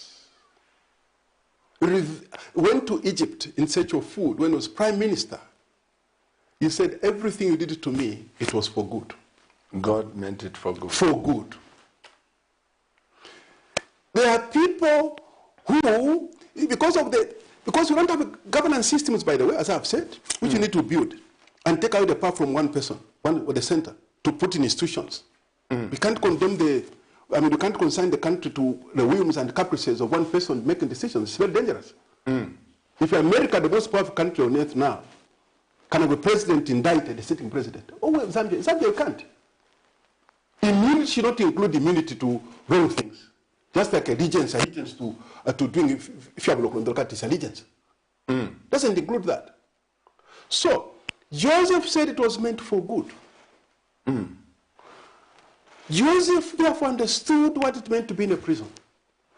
There is nowhere in the Torah, in the Bible, it says Joseph was crying about being in prison. No, he never. Mandela, you say, no, you are speaking like that because you are a Jew. Mandela. After Mandela became president, did Mandela because, oh, me, I was in prison, these people in prison needed the boss.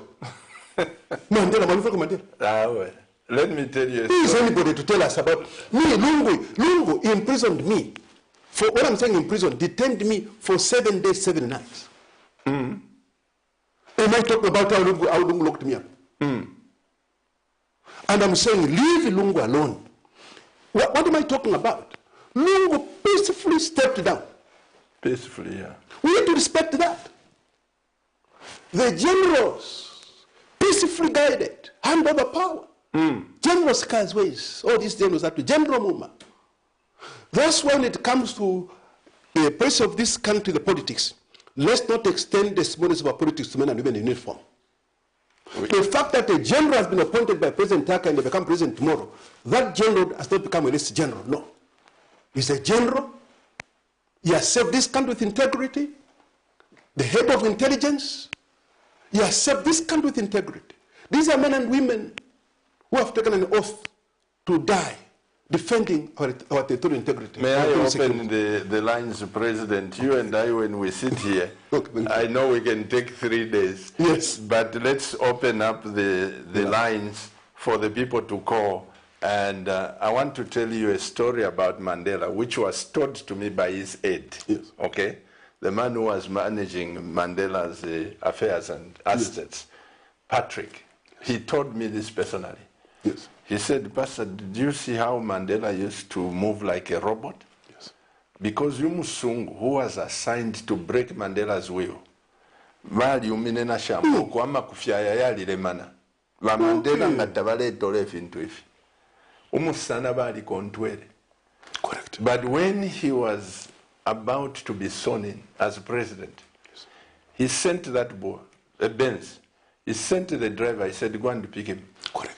Musungu pa inaugural president nga mwamona the fourth man who uniform. Yes. Ewa ona wileba Mandela. Yes. And you know what he said? It was no. Greeting him, he said, my brother, yes, you and I yes, suffered in prison together. Now we should rejoice. What am I talking about? Yeah. When I was detained, officers would come across tribe. When I remember it was a Tonga. It was in Itsai, whatever. He came, was crying. He was saving under the cry to come and visit him. How are you saying, President, away? He was saving, but I was detained. That was law then.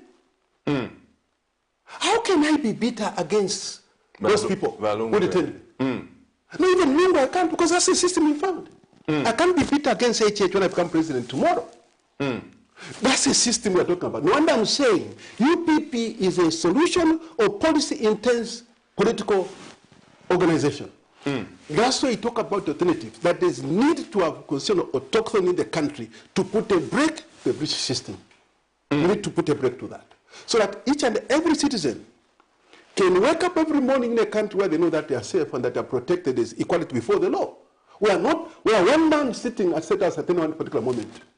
We decide what to do, a minister, or whether saving the president. Because when you say president, we're not talking about an individual, it's an institution.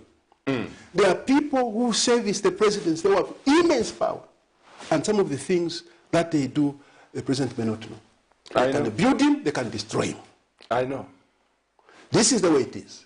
These things that are happening in this country, the divisions that we are seeing, Pastor, I'm afraid this is wrong. The other thing I want to talk about is, I know that people are talking about tribalism and so forth like that. We spoke about this, and the previous regime just talking about it. Pastor, it's beyond tribalism. Go to the churches, is that tribalism? I'm sure when you come here, it's all tribes, it's based on the church system, spiritual levels of someone, there's nothing like that. Go to the Catholic Church, the same thing. The Catholic Church, which has been also very consistent as a prophetic voice to this country. At independence, the Catholic bishops issued a letter, a pastoral letter, that on eve of independence, that tomorrow you are going to be an independent country called Zambia. Remember, when the children of Israel entered the promised land, It was referred to as a promised land flowing with milk and honey. They didn't find it flowing literally. They had to work for it. So they are guiding a nation, the nation. They spoke before independence. They spoke after independence and have been very consistent. So let us leave the smallness of our politics in our small minds. And let us not, in our own spaces, let's not extend these things to the church. Mr. President, allow me to pick if there are text messages because I don't want to leave anyone out. And those of you who are calling, please call. The numbers are scrolling on the screen and join us. This nation, we are dealing with governance, we are dealing with corruption, we are dealing with justice, we are dealing with the economy. Are we on the right path as a nation? And continue, Mr. President. Thank you so much. And then talking about the economy, in a country whose economy has slowed down, how do you increase the state reserve ratio? What is a state reserve ratio? This is a percentage of funds or the money that commercial banks must hold with the central bank, the Bank of Zambia. So I'll give an example. If banks, let's say, they have total, savings of their customers of 100 kwacha, if the reserve ratio is 20%, it means that 20 kwacha must be withheld by the Bank of Zambia. If it moves to 40 kwacha, it means that 40 kwacha must be held by the Bank of Zambia. 60 kwacha is what will be available by the banks. So this affects liquidity in the country. Let's pick up this call, Mr. President. Good evening. Hello. Good evening, sir. Good evening. What's your name and where are you calling us from? I'm Pastor Geoffrey Kanja. Pastor Geoffrey. From the Commonwealth in Dola. Pastor Geoffrey Kanja. Geoffrey Kanja. Kanja. Geoffrey Kanja. Please go ahead, man of God, and speak to the nation. Yes, actually, I want to. Pastelia has been alluded to. Yeah. Regarding the executive appointing judges, then they also go ahead and appoint overseeing institutions, then also appointing the Inspector General. You know, that kind of system has made this nation to be where it is now. You cannot fight corruption. You cannot, expect the executive to be put to account by people that it appoints. That you can't feed a finger that you can't bite a finger that feeds you. Exactly. So, in my view, my considered view is that as Zambians, we need to be fair to ourselves. The political system needs to be checked. Correct. We need to have an audit. Correct. Of the governance system. Let's not say no because we are UPND or because we are PF. No. Let's be fair to ourselves as Zambians and look at the governance system that we have for ourselves. Correct. It has not helped us. So I totally agree with what you have said here. It's saying. Yes, we need leaders who are able to speak the truth. And I salute you. Thank you so much. Thank you so much, Pastor Geoffrey Kanja. May the Lord bless you. Our President Fiamwachanda, there is somebody saying that I was imprisoned by MMD, but he never complained in Pepe Church. Never complained. You see, leadership, you see, sometimes we find ourselves in some situations because heaven is working on us. Building. I'll repeat that. We find ourselves in a situation because heaven is working on us. Let's say if Joseph was not in prison, he wasn't going to be humble. That's why that was for his own development. It was for good, for his own good and for the good of his people. Mandela, the same thing, probably. He had to go through that because he was ordained eventually to be the savior, the Messiah, in inverted commas, of South Africa. He had to go through that, and then look at how he brought it in South Africa. And he delivered the constitution to the people of South Africa. This is what we need. It is wrong to also have a culture of branding everything that any previous regime did as wrong. There is nothing wrong with the infrastructure that this country developed under the PF. We need to be thankful for that. So a sensible government must be looking at how to further build on infrastructures. And when it comes to our standing as a country, Zambia's foreign policy should not be sided by another foreign country. Zambia has always been a non-aligned state. Pastor Geoffrey Kanja is talking about supporting you. Yes. That we need to, even if it means a referendum, yes, we must come up with a governance of this nation. As a matter of urgency, and we in the UPP have consistently... Yes, sorry. Hello? Good evening. Hello. Good evening. Greetings to you, Pastor Sriwamdi, President Shimbage. Good evening, thank you so much. Greetings, sir. What's your name and where are you calling us from? I am Chilufya calling from Mumtika. Mr.? Chilufya Mlenga. Chilufya calling from Mumtika.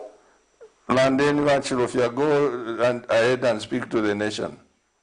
Sure. I want just to agree with what the President is saying there. And of course, trying to concur with what the man of God has just been speaking. I think we are making a lot of sense. Having a President Tony, having these powers to appoint all these leaders in these institutions. But again, I have something that I have to share with the President Chimba. Our President here has a lot of ideas, good ideas, if I can say. But the important part is that he won't appear on TV today, and we are going to see next going to take in between it is not to be seen. When they are elected, it is not to be seen. So I don't know what kind of a leader is he. I don't know whether we can take him as a speaker on some TV. I'm not so sure. But if what he is saying, he can make me try to welcome them and also try to contest, make people be able to have those of leaders where we can take from. Thank you so much. Thank you so much. To summarize, President Chimba. Yes. Mr. Mlenga is saying that why haven't you gone in all the 10 provinces of Zambia? Thank you so much. To start with, I want to appreciate what you have said, really. And I want to submit to you that to build a people's movement is not always very easy. You see, we've been very consistent on all these issues I'm talking about. I was the first PF member of parliament for Kasama Central. I crafted, there are many people who take credit that they did the PF manifesto, lowering the taxes, removing this and all that. I still have letters to date by President Sata. I was a consultant, by the way, for the entire Caritas in Zambia, the Catholic Church in Zambia. I was working with all the 10 dioceses of Zambia. So, from there, that's how I met President Sata. So he knew my understanding of this country's geography. And they started working with the Catholic Church. You know, the Catholic Church is virtually everywhere. There are rich places the Catholic Church is there. So that was our, and sometimes we'd joke, by then I was a Catholic, would say, Chimbanda are Catholic, come and sit my fellow Catholic here. Nobody would say that in those days.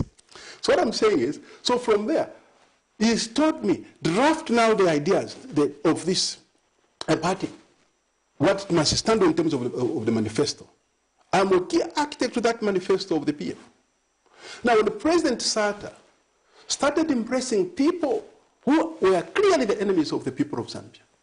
Albert Einstein said, Albert Einstein, a Jew, a scientist, said, you cannot change things with the people who have the same mindset, who are part of, they have the same mindset with which they created that problem. You bring them back. I challenged President Sata on these many issues. And I was very vocal.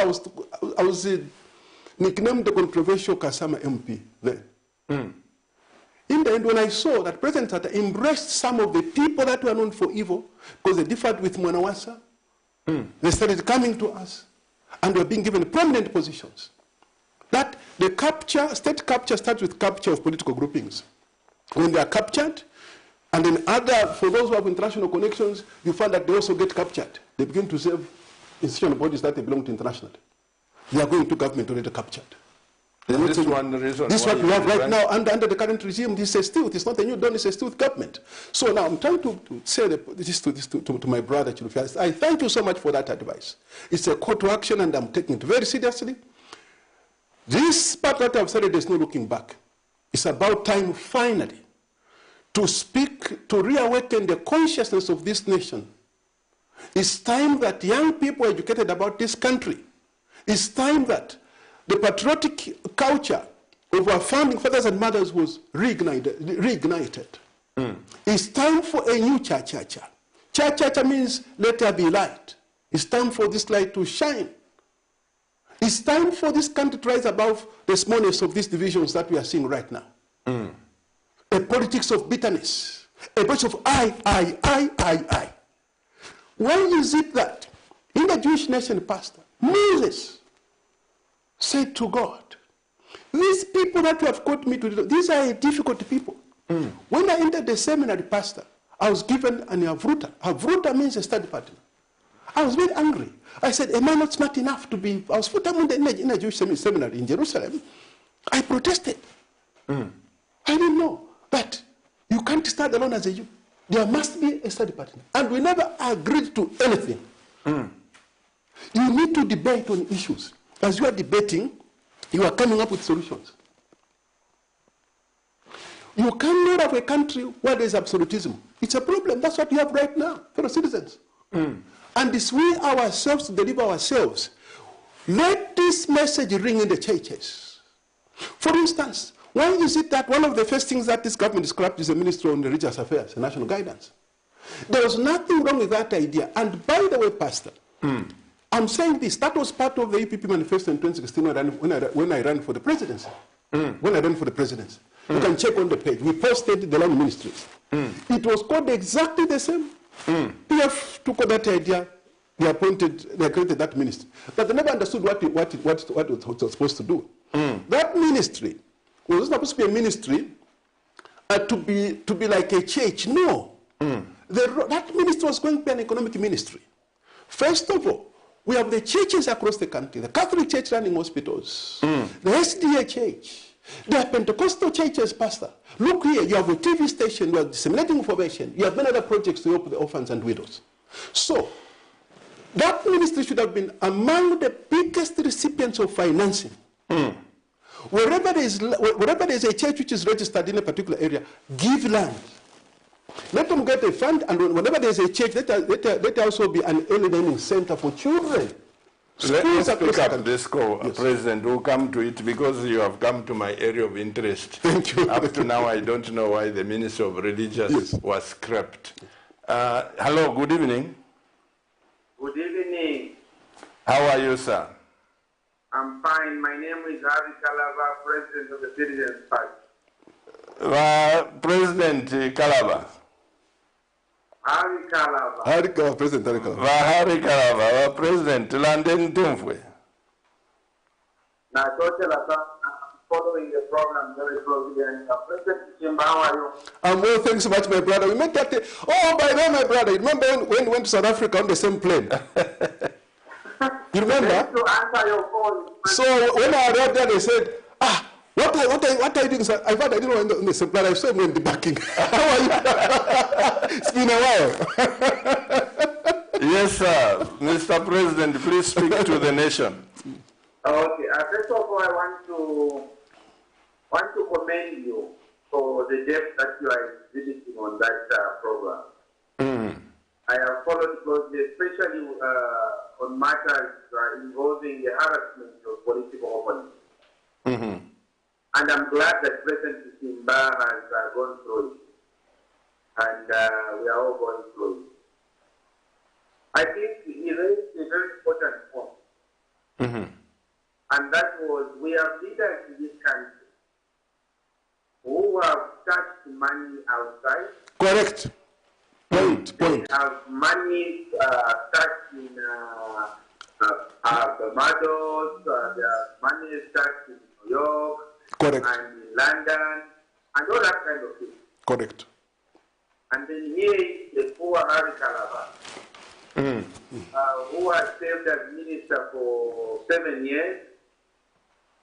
He has 8 flats, as you mentioned. They put his property on restriction. This is not the Zambia we want to build. We should build a Zambia where people should be free to invest in their own country. Correct. Why do we always celebrate foreigners? Why is it that the Chinese, an Indian, or anybody else will not be taken with us? But the Zambians, as the pastor said, about flats here. 8 flats. I already over 7 years process of Christ. This abuse will be done on them because it is made to intimidate political opponents. But I want to say on this program that Wajine, the Mutalaba Tulesenda, Bantu, Chinoitano, Bakauta, Bakakweswe, Navachala, Elvami Yomutukwa, Bale Kwadi, Padamutua. We could not use political power to intimidate others. Correct. And we will not accept that. Yes. When did you? You need to emphasize on that point. When did you build these flats, Honorable? I'm sure a long time ago. And he's a businessman for that matter. When did you build these flats? What? Mwakulile Lisa, when did you build these flats which have been put under restriction? In 2014. Look at that. In 2014? Yes. So as former minister, you can fail to build 4 flats, You can't. 8 flats? You can't. It's not possible. It's not possible. You can't fail. You can't we are fail. very moderate ourselves. Yes. That's why we only did 8. Otherwise, we would have done more. Correct. I was Foreign Affairs Minister, You know. Yes. and the Foreign Affairs Minister had to spend time in the country. You raise your money through that. Every dollar you save was settlement. And after, from 2014 to today, we are putting this on restriction. No. Houses. It's 8 not flats. Or 4 flats or 8 flats. Have you been investigated before President? Due process. What? Have you been investigated before? Yes, when I resigned as the Minister of Foreign Affairs in 2017, I was placed under investigation. And the flats were investigated? The flats were investigated, and when I was standing as president, I declared the flats as part of my assets. It is there with the Electoral Commission of Zambia. So I'm surprised that today, because of the society President Hakainde Hichilema, he wants to paint me black in the eyes of the Zambian people. President, But it will not stick. before you go, pardon my ignorance. I want to put this to you. Suppose it's just the excited anti-corruption officers who want to dent your name. Does every instruction come from the president to say, go and pick those flats? Surely a president can be talking about 8 flats. Don't you think those are just excited officers? No, my pastor. Mukwai. The instructions have come from the president because there are some officers within the Anti-Corruption Commission who had briefed me yesterday about the operation, and they said they are under pressure from State House. Correct. Maybe just on that point. So what is happening in Kalabalela understand? So they want to guard me. Somebody can do it up.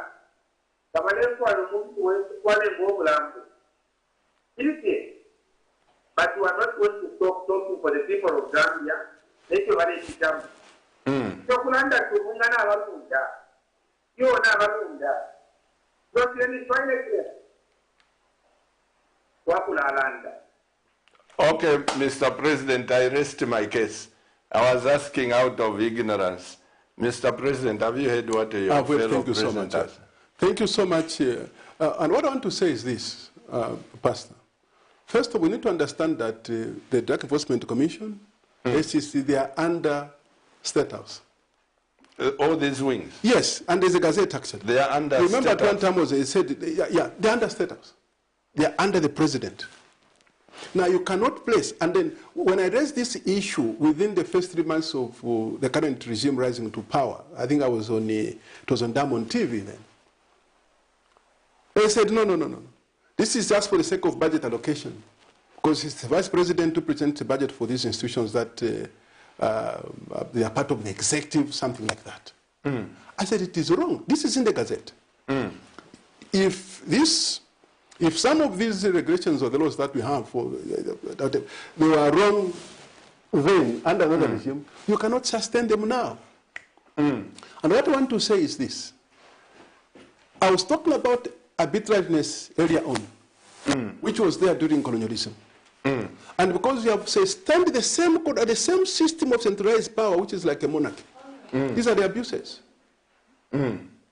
Wakalaba is very much correct. There is no way those officers can go without instructions. I have before also been abused before during the Zambia Malawi maize gate scandal, $34.5 million scandal. The first scandal that for the first time a political party was able to produce the evidence. In Malawi, action was taken, remember. They fired the Minister of Agriculture, they fired the directors of ADMAC in Malawi, they took action, they recovered money, millions of dollars. In Zambia, I became a victim. The person went to report to the ACC, became a victim. The ACC said, called me to appear before them. That was very sad.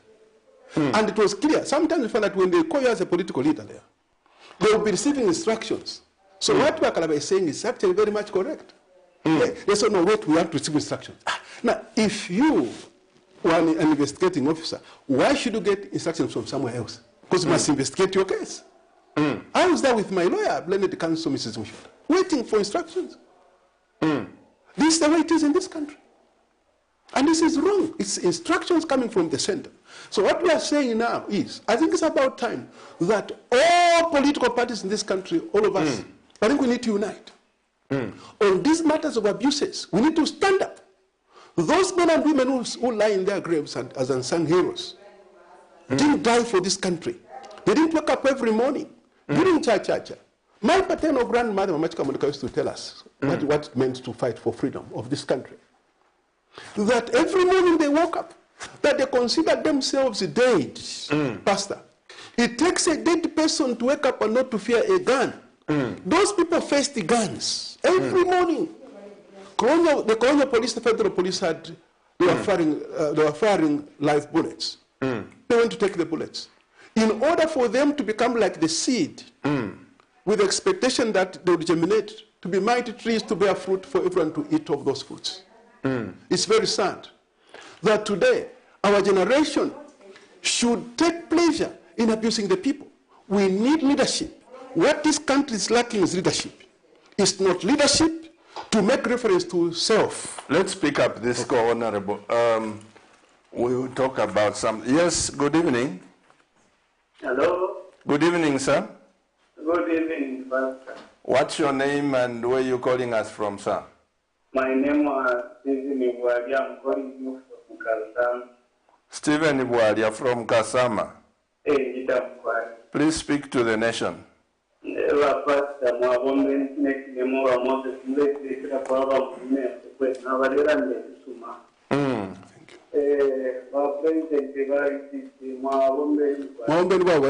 you so much. Yeah, I'm quiet. My contribution is very modest of whenever in the Moses. And they were first and I to Moses. Kalubula. And to whenever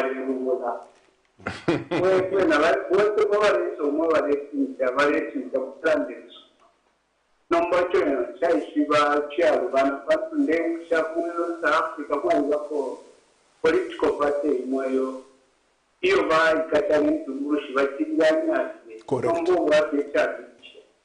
una kwata mapolisi za asu mama boku itema mula kwa kwa mwa kaita echo lindaranga wote mula kwa buka teka pamukumowi nomba mwote manabu ikatana oyapo cyaba cyatumuruka kuno mule ndakine kinyo kandi bring your institution wala keno muntu mo cyaba ala shingusha. How can you fight the corruption in that way? Kila tupapusha nomba kuba kuturangira kwenye mwono mamurasiwa. Aitayutu akora badabati mako katika kiranda mushimuluke don't second so that mweba abantu bikuntu. Correct. I agree with you. What I want to know is more especially more kumene kwa ngola kukoro. Mwalite mwisha. Mwalite mwisha. Moses, please tuwapapata mwewa kwete mkonto womishe mkonto pamizo abantu abakumine kwa ngola zeshi yotati kukuite mwisha kepa italo tepita Zambia mwalite mwisha sana sote wakula milimu no kutibale mikonka wanu atibakula milimu na mikonka wanu by one. You see, divide and rule. Pastor, thank you so much, Brother Wadia. You have raised a very important point. And indeed, when it comes to the nation before us, I want to believe that as he has put it, he has said the truth. Not everyone is necessarily ordained to be president of the republic. And I do believe that even when you are speaking in our own political parties or groupings, I think that we need to find common ground. No wonder, in my submission, I'm calling on all political parties to get together. We need to demand reforms now. There's too much rhetoric. Rhetoric won't change anything. The people of Zambia are suffering. This country is under capture. Zambia has lost her sovereignty. And I challenge the regime to issue a statement or to deny that this country is not under sovereignty, and then we are going to adduce evidence to show how this country is under state capture. There are millions of dollars that are exchanging hands internationally, and we know this. We can trace this money. I mean, we too. Don't underrate us. Don't underrate us. We are able to trace what is happening internationally. President, how can you? Yes. I've received this on my line. Yes. One former leader in this nation is an ambassador. He says, I've come to learn that nations fail because of institutions which are supposed to be independent, but they are not. They are not, correct. They are not. And he says we shall never develop if we don't ensure that these institutions are reformed. Correct. We shall continue changing leaders without success. Correct. And that is the key message. And this is lying in the need for this country to finally have a constitution. We have no constitution. We have Schedule 2 of the Zambia Independence Act, which is a foreign law. And we are calling on the people of Zambia to demand that it's about time that the people of Zambia exercise their sovereignty. Zambians have said this, by the way, from Chona through to Monakatwe, to Mungomba, shall I say so? Sorry. Yeah, that they want to adopt the constitution by Constituent Assembly.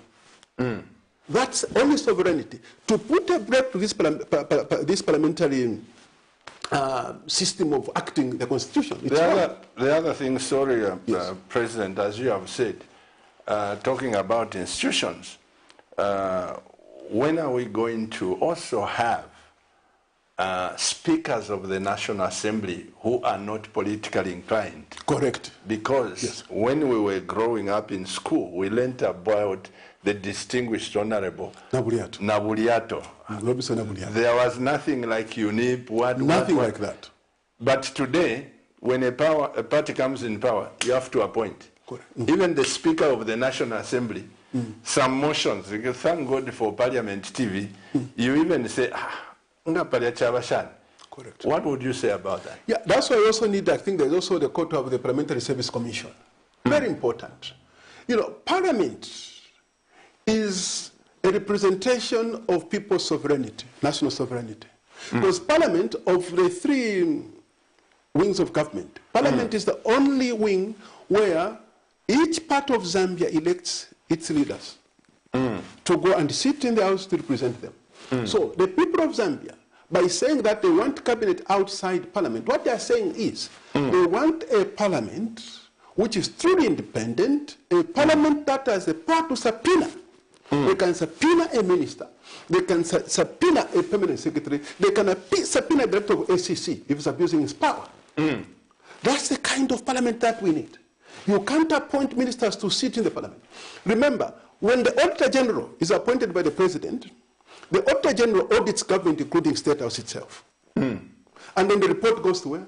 To the President. It goes to the President. And the President causes to be tabled, it goes to Parliament. This is wrong for the citizens. And when we're talking about this, we are not referring to any particular officer at any time. We are talking about the system. These things must change. Like right now, the abuses. And right now, when it comes to mismanaging, in terms of abusing the governance system of this country, the current regime is so far the worst in the story of this country. It's worse. Because for them, they have systematized wrongs. They are very systematic. You know, they are going up to the lower echelons of society, of the nation, by the way. They are very detailed. Who must be where and for what purpose? This is wrong. No single part of this country should feel annihilated. We are all one. And we are calling on the international community. And the reason we are doing so is that no country is an island. We are part of the international community.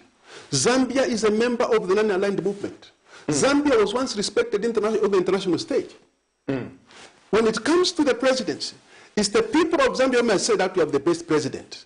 It's wrong, Pastor. Even a sovereign country that no, so-and-so has been voted as the best president of this continent by outsiders. How many Zambians voted, or how many Congolese voted to say that the president of DRC is the best in Africa, for instance? It is wrong. Life is hard in Zambia. Money is not circulating. Because as I'm saying, when you increase the State Reserve ratio, it means that banks become less liquid. The cost of money also becomes high. The cost of borrowing money to run businesses. The president, actually, when he was in the opposition, he opposed the raising of the Bank of Zambia ratio. Now it's gone up again. It's gone up again. So you wonder what is happening. And do you know what they are doing? Because they are playing to the international, paymasters. They have real paymasters. And you can prove this, by the way. They have their paymasters. Because what they're looking at is raise the interest rates, okay?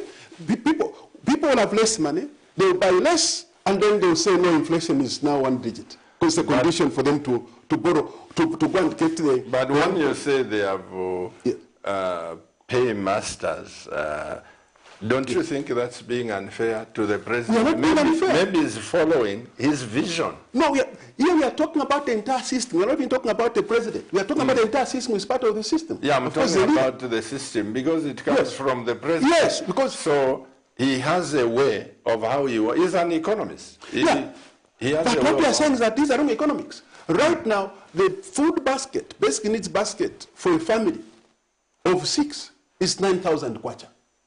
What is the take-home for a policeman? What's the take-home for an average civil servant? And mind you, most of the civil servants, men and women in defense and security, they have loans. So when you increase this policy, the policy rate, including the reserve ratio, what it means that already banks are writing to, we are receiving text messages that are restructuring the loans. It means that they must pay more and they will extend the period. These people remain indebted forever. These are people who stay home. When they take out the loans, it's like 1,000 kwacha.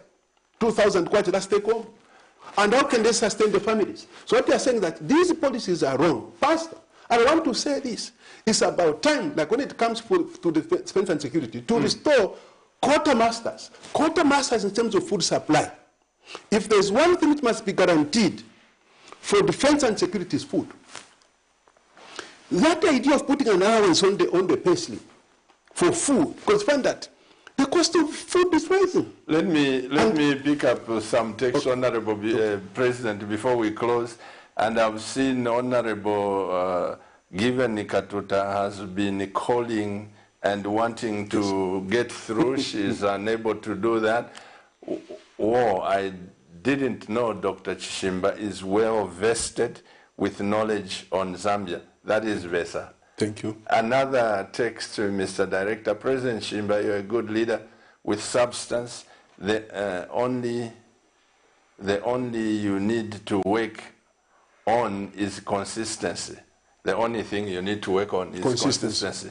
By now, your party should have grown bigger, I guess, but you have a tendency of appearing and disappearing. This must come to an end. This is Amen. from Pastor Kaunda. Amen. Pastor. I'm saying amen to that. It has come to an end. Much power to the president. Why? Pichanda. Much power to the president. Why? This is Pichanda. And give great insight over there. Action creamed. Vendors. Huh? Talk about the vendors. We action on CBD vendors. What's your comment on the vendors in the CBD? Yes. Should they be removed? No. The answer is no. Should Go ahead. Okay, thank you so much. Yeah. Okay. The way we want to, the same way we want to prevent corruption to spread and grow is the same way we need to fight homosexuality, which is rampant. What is your word to that? Yes. Okay, Mr. Director, let the President answer those first. The issue of street vendors are getting back to the economy. Look at the rate of unemployment in the country, Pastor. It's very high. There are many paramedics, doctors, nurses, teachers who are roaming the streets of this country. And yet this country is in their needs of all these men and women to be recruited to save this republic, both in the public sector as well as the private sector. But the biggest threat of jobs must be the private sector. And the key private sector are local authorities. Councils are statutory corporations. That's why when we go to advanced economies, a city will have Inc. at the end. Jefferson City Inc., meaning incorporated. So when you say Lusaka City Council, it must be a council which is incorporated, a county. So in other words, councils must lead, for instance, in investing, for instance, in housing and putting them on mortgage, which is like a business. Civil servants will get the police, everybody. Low-cost housing, and they'll go to get plots that are serviced. The concept of site and service must be restored. When you say about site and service, that site and service must apply to all councils countrywide. It's illegal to give land, for instance, in an area which has not been serviced, and the council is collecting service fees, including the Ministry of Lands. Where are people paying service fees? That's why we are saying this double taxation is not helping this country. President. All the people of Zambia qualify for food aid, including civil servants. Why am I saying this, Pastor? These people are getting below the basic needs basket. So you cannot call it handouts. President. You cannot go to somebody who needs food that is training in skills in carpentry. Somebody needs food now, you're talking about carpentry skills training. I know it's very difficult to get you. Yes. Assure me, because there's a lot that we have to talk about. Yes. You were supposed to get out of Lusaka last week. It's because of this program. Yes. Can I quote you for next week, Monday? I think so. I think this is important. You come back because I see that we have a lot to deal with. Thank you. So wherever you fly to, just know that Monday I'm going to tell the nation again that we'll be here. I think we need to cover it. Because there is one that has come here that we need more voices. Yes. What do you have to say about the seizure of the UCZ headquarters? I've just heard somebody said the Anti-Corruption Commission visited this UCZ headquarters. Pastor, whether it's true or not, whatever. But let me say this. But it's trending Pastor, there. Let me say this. The people of Zambia are Christians. Christianity, Islam, Judaism, we talk about at this one God of Abraham, Isaac, and Jacob. There's no difference on that. He doesn't sleep over his children. He doesn't. He doesn't. Christians would pray, they are praying in the name of, they're saying we're praying in the name of the Lord. the Lord and Savior. They are praying. Jews pray directly to the owner of the universe through the prayers of the prophets. The prayer book we use today was a prayer book written by Ezra and 120 prophets in Israel, word for word. Those are mystical prayers. They are deep mystical prayers. You can move mountains. It's deep. That's why the nation of Israel is here today. The Roman Empire, Babylonian Empire, they are gone. So this idea of extending this greatness to the church. Let's take, for instance, because Pastor Chiluba had a TV program to advert training for the former ruling party on TV, therefore Pastor Chiluba is PF. You are saying that. But the same people are saying that on the government. Now they also advertise on the same platform. Why should we begin to categorize people along a tribe or along which person they shook hands with? Some of them today have been arraigned, have been indicted because they went to buy from the same vendor. APS went to buy from this vendor.